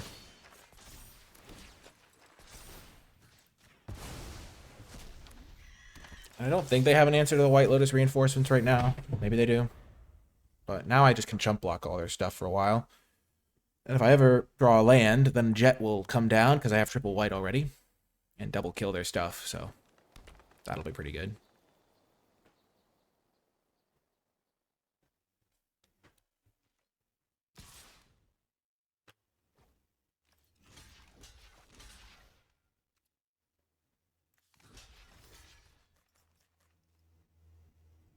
So there is +2/+2. There is +1/+1 and indestructible. There is +2/+0. There's +3/+1. I think this plays around everything pretty well. But at this point, I might as well just do this. No, I only want to block with 1/2/2 because I don't want them to kill multiples of them. Yep, so they did have that, which I anticipated.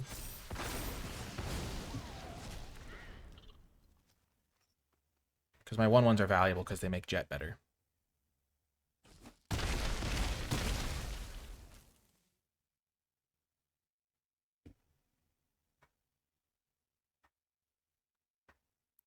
I wonder what would happen if I actually did draw a land next turn.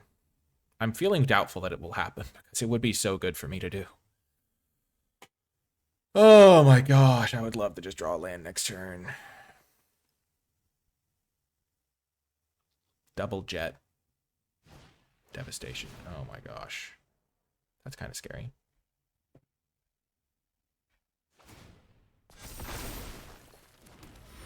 I kind of need to draw a land now. They're taking it over with this Toph.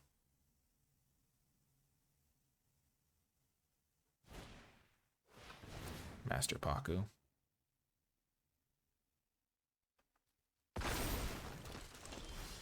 Gosh darn it. Why? Oh, this is so brutal.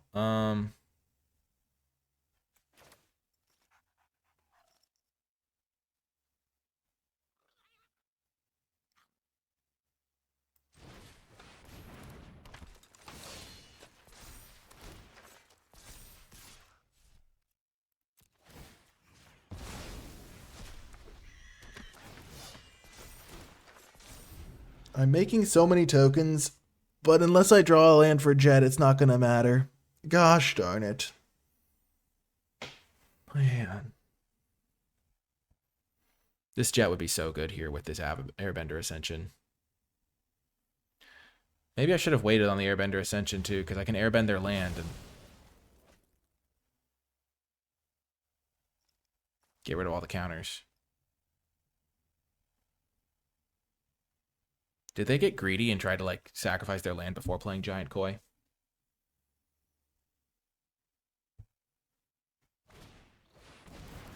Oh, you've got to be kidding me. Oh, I'm so toasted.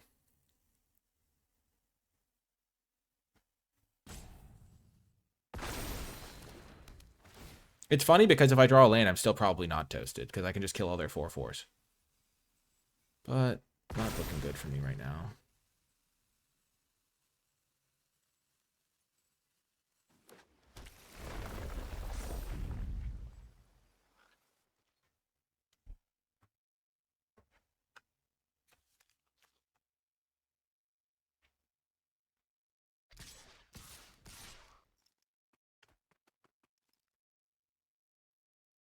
Hmm.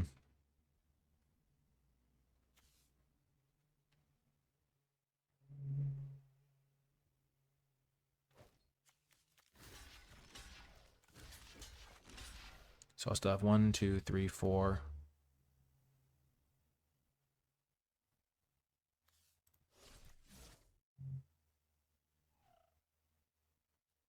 Or I could do this. To hope to top deck a land. Yeah, I think I have to keep my Kyoshis in play. So I'm going to go to 3.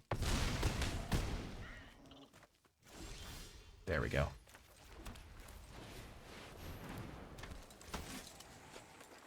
So I'm going to kill Toph.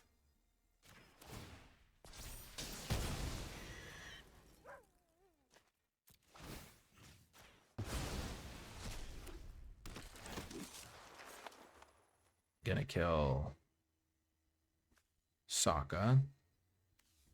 Because I don't want them to get a land into play for this to give trample. Though I guess if I kill their 6/6, it doesn't matter. Yeah, let's just kill their 6/6.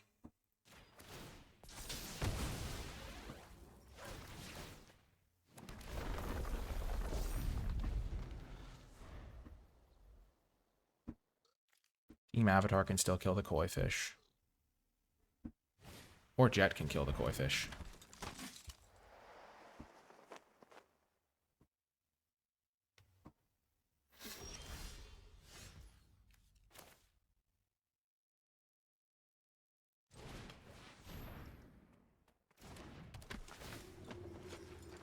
I'm not going to play captives. I'm just going to hold up allies at last and Team Avatar.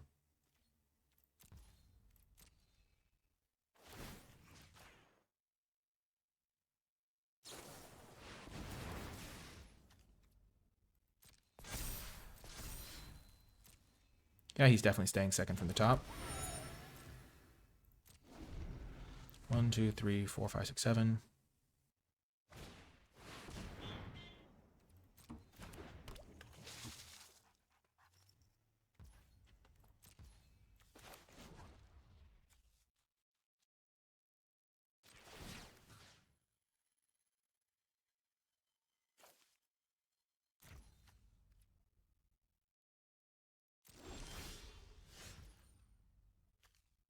Punished a little bit.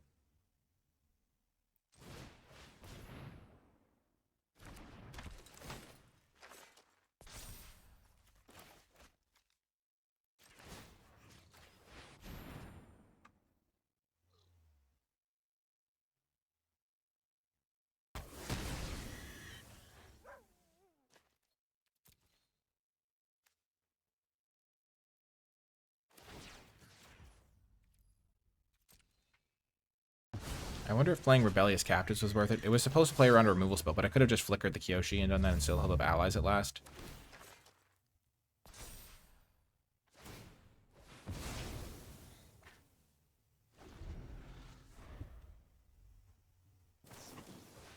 Oh no. 2 mana draw 3. Pretty good, pretty good.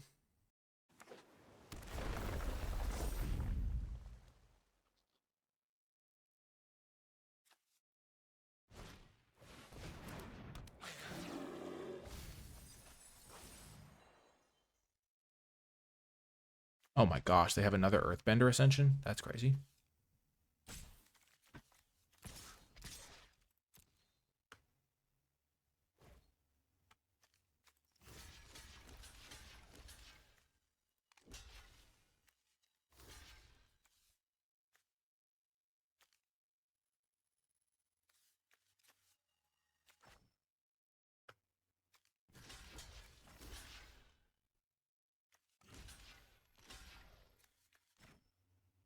If they have a way to put a land into play at instant speed, I just lose. Oh, this is so rough.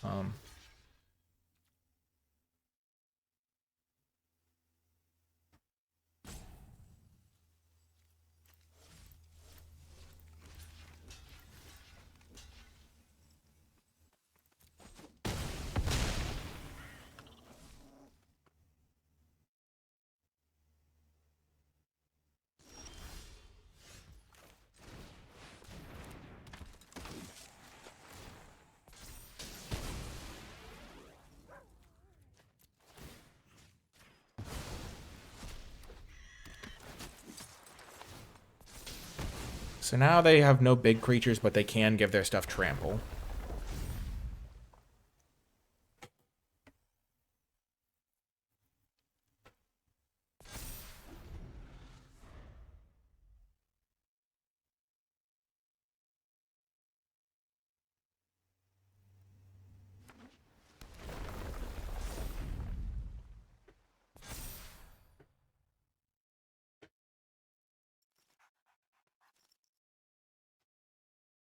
Going down to such a low life total was a risk that I maybe shouldn't have taken.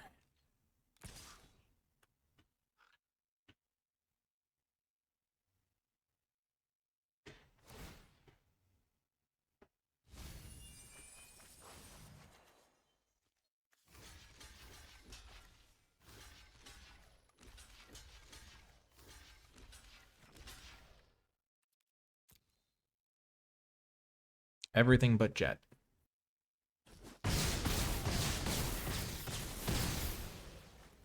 Okay.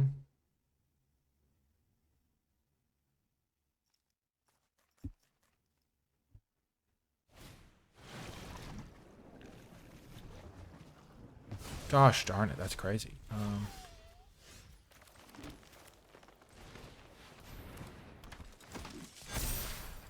So 4, 7, 10. So they can block 4. They take 4, 7, 10, 14.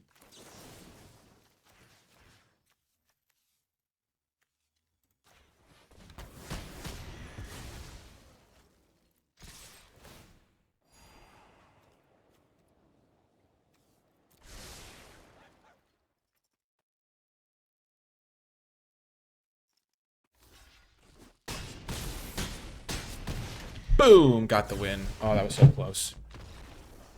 Okay, their deck has a better late game than mine. I think that's pretty safe to say. I think that is very safe to say. Yeah, let's put in an extra flyer here. Glider Kids is definitely getting in there. Honestly, kind of want Rabaroo Troop as well, because I want to be able to fly over them, but I don't know if I have that many lands to make that work. And then to accommodate the extra Glider Kids, let's cut 1 Rebellious Captives for the mana reasons. Oh my gosh, that was quite a win, I think. Master Paku milling me for 6. Interesting. My goodness. What a tough game. I think we're playing really well this draft overall. There was the one play where we shouldn't have blocked with our 2-3 maybe because it cut off exactly 1 out. But other than that, I mean, we've won some really close games. We won that Mold of 5 game 2 to keep our hopes alive in round 1. Almost won another Mold of 5. We've been winning a lot with very few resources, which has been pretty fun. Okadoke, game 2. We're already on the mulligan, but it's okay. We've won from this before. We can keep this. Ditch of Plains. And we've got a pretty good hand here. Immediately punished for ditching Plains instead of Forest. It's okay.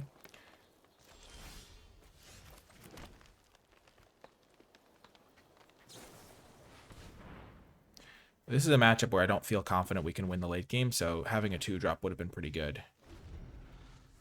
Well, we did cut one of our 2-drops for the Glider Kids, so we would have gone 2-drop, 3-drop if we... Or maybe, I guess we have a different, separate Glider Kids as well, so... We could have technically gone the other way. We're going to go Glider Kids, Kyoshi Warriors. And then play Jet. And then play White Lotus, I think, is our last card. Because Kyoshi Warriors 1-1 lines up really well against the Ostrich Horse.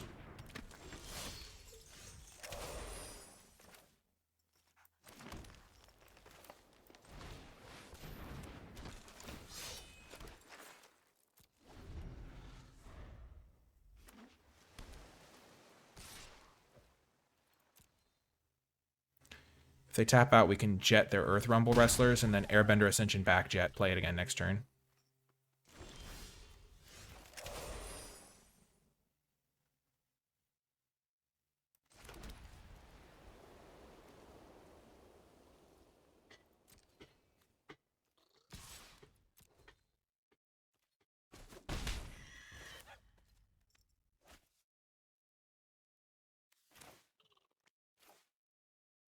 Mm-hmm.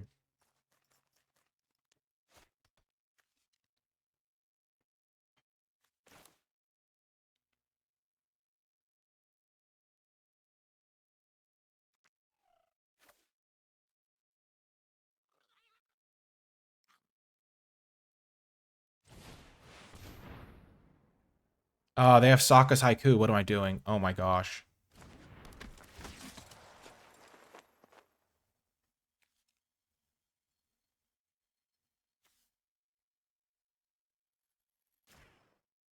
This is such a greedy play.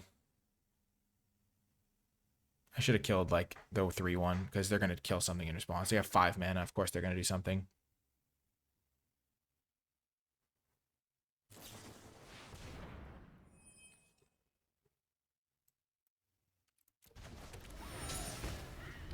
Yep, that was a horrible misplay. I knew they had something. It was I could have waited and been more patient, for sure. I had no rush. I could have just killed the ostrich horse. That would have been just as good. Yeah, now the game's over. I think what I should have done is played White Lotus Reinforcements and Kyoshi Battle Fan. But I thought, oh, I should have played this pre-combat if I was going to play it. And so then I decided to make the wrong play.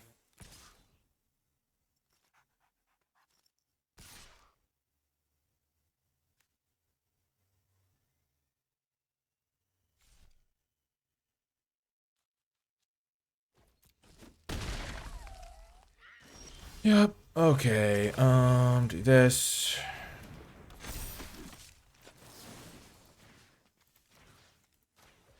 Kill Boomy.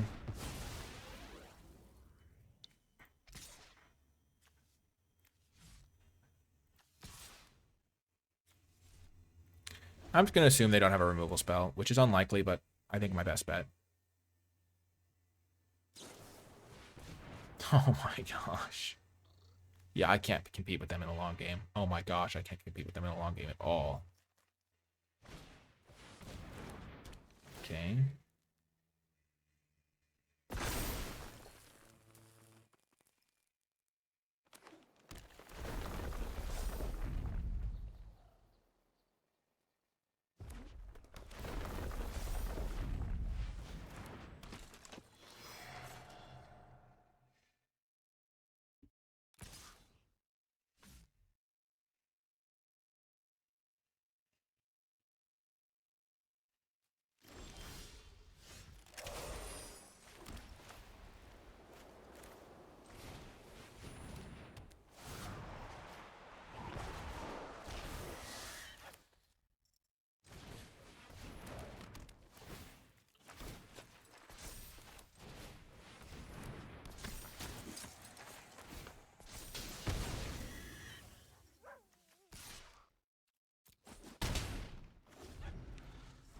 Okay. We're still alive.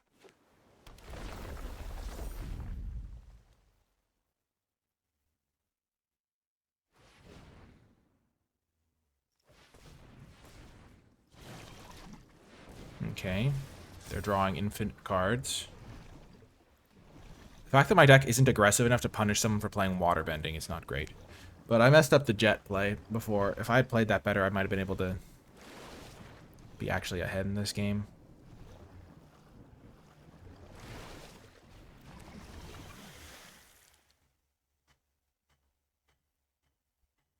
If I draw Kyoshi Warriors here, which I have 4 copies of, so I have 1 in 7 odds of hitting it.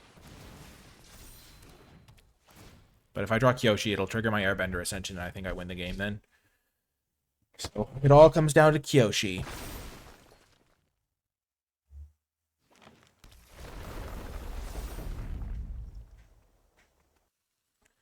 Three, 5, 8, 9, 10, 14.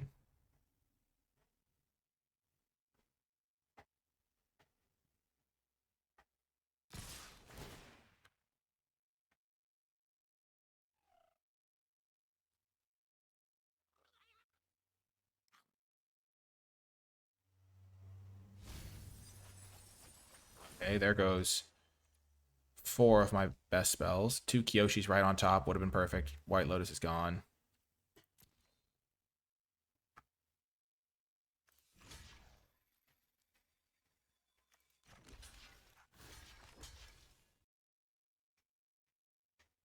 This would leave me dead on board. I don't think I care about Paku as much.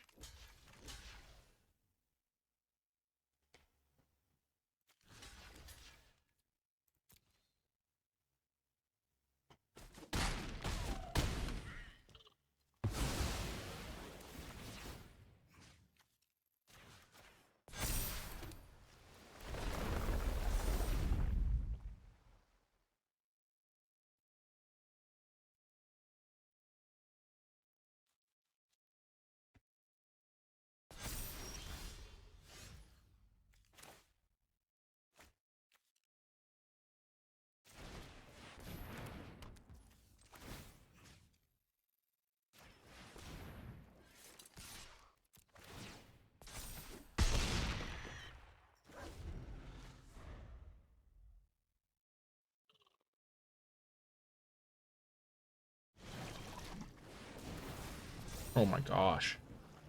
They're playing 2 waterbending lessons and like draw 7. And they have, oh my gosh, they have so much card draw in their deck.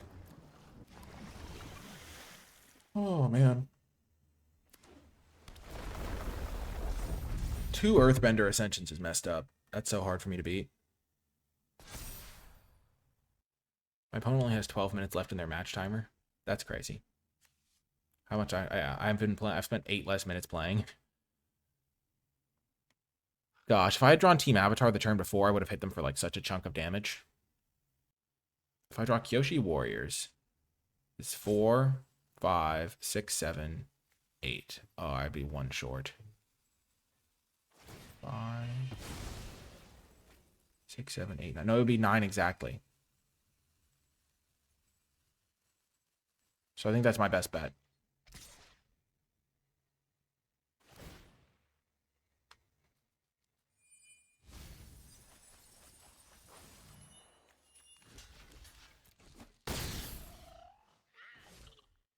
Or now I can draw Airbending Glider.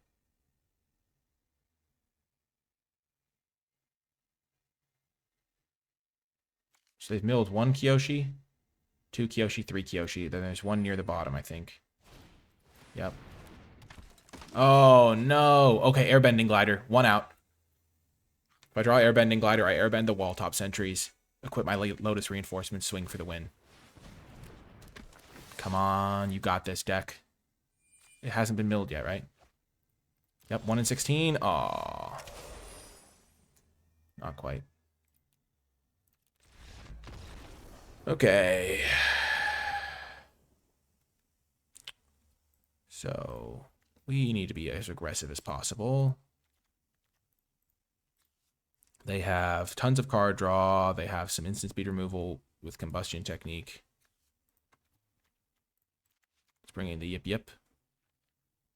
Bring back in the 2-drops.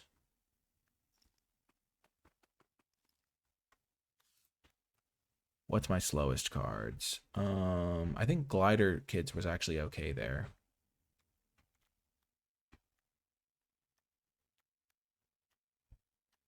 Gosh, I think honestly my deck is pretty well set up, honestly. Like, I don't need the Yip Yips, really. I don't need the Rebellious Captives.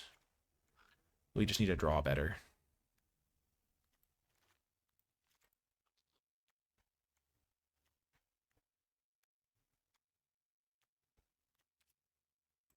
Yeah, let's just have a better draw where we don't have to mulligan, and that should be good for us.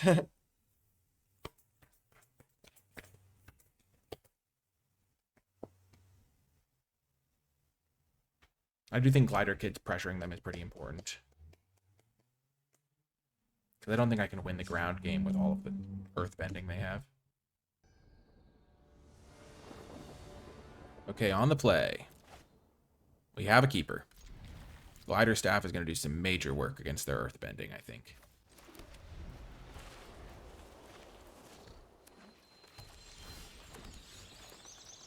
Get the Compassionate Healer down. Maybe they don't have a 2-drop. We can get a Scry in.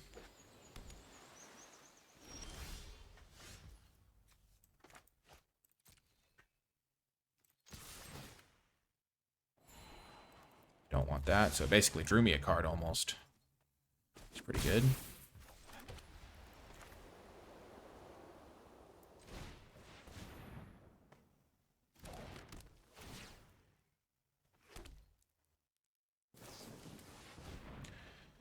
Nice. They don't get to draw cards, 3 cards with this one.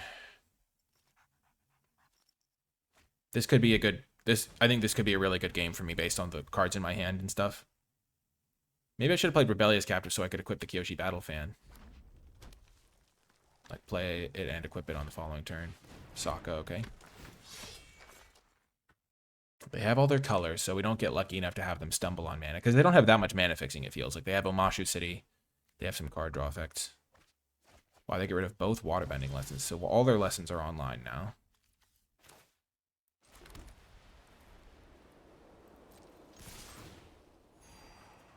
Don't want that. Got rid of 2 lands already. That's pretty good.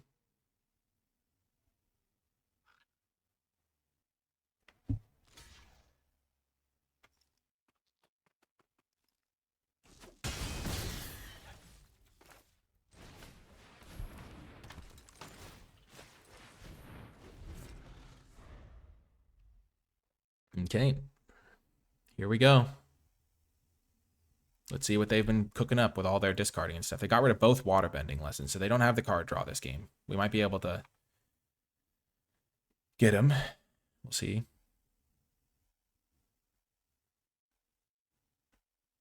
They don't have an early Earthbender Ascension either.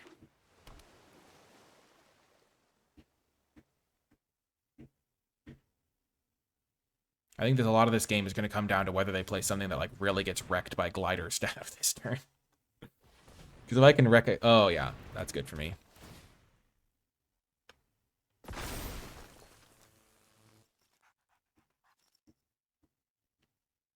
Because I basically just used these to kill their guy now, and all of a sudden I have a... Their Earthbender Ascension does get a little bit more progress, but...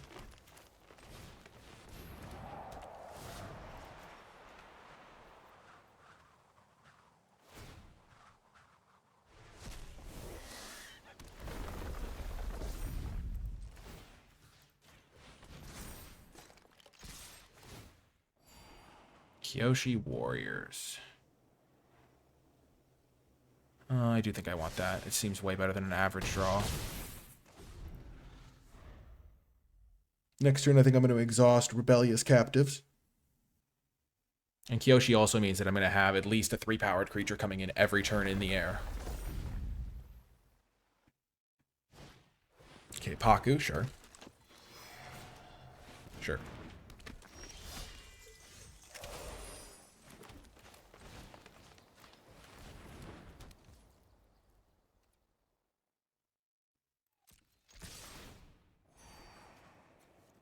Why we save our removal. Also, this card has been so clutch. I scryed away 3 lands. I would have lost this game 100% if I had drawn those 3 lands.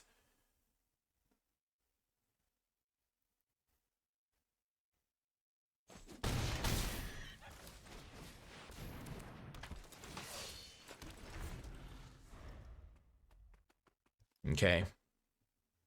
This is where we hope for the best. They have 4 cards in hand, but they're at 4. Any of our creatures can immediately be a lethal flyer, except for our 1/1. But the other ones can all be lethal flyers. Tough, okay. Okay. There's nothing they can do. Oh my gosh, we got him. I think Rebellious, there's no 1-mana deal 3 in this format. Ally, ally. I guess if they technically have Forest... plus the ally punch spell. They have 2 allies.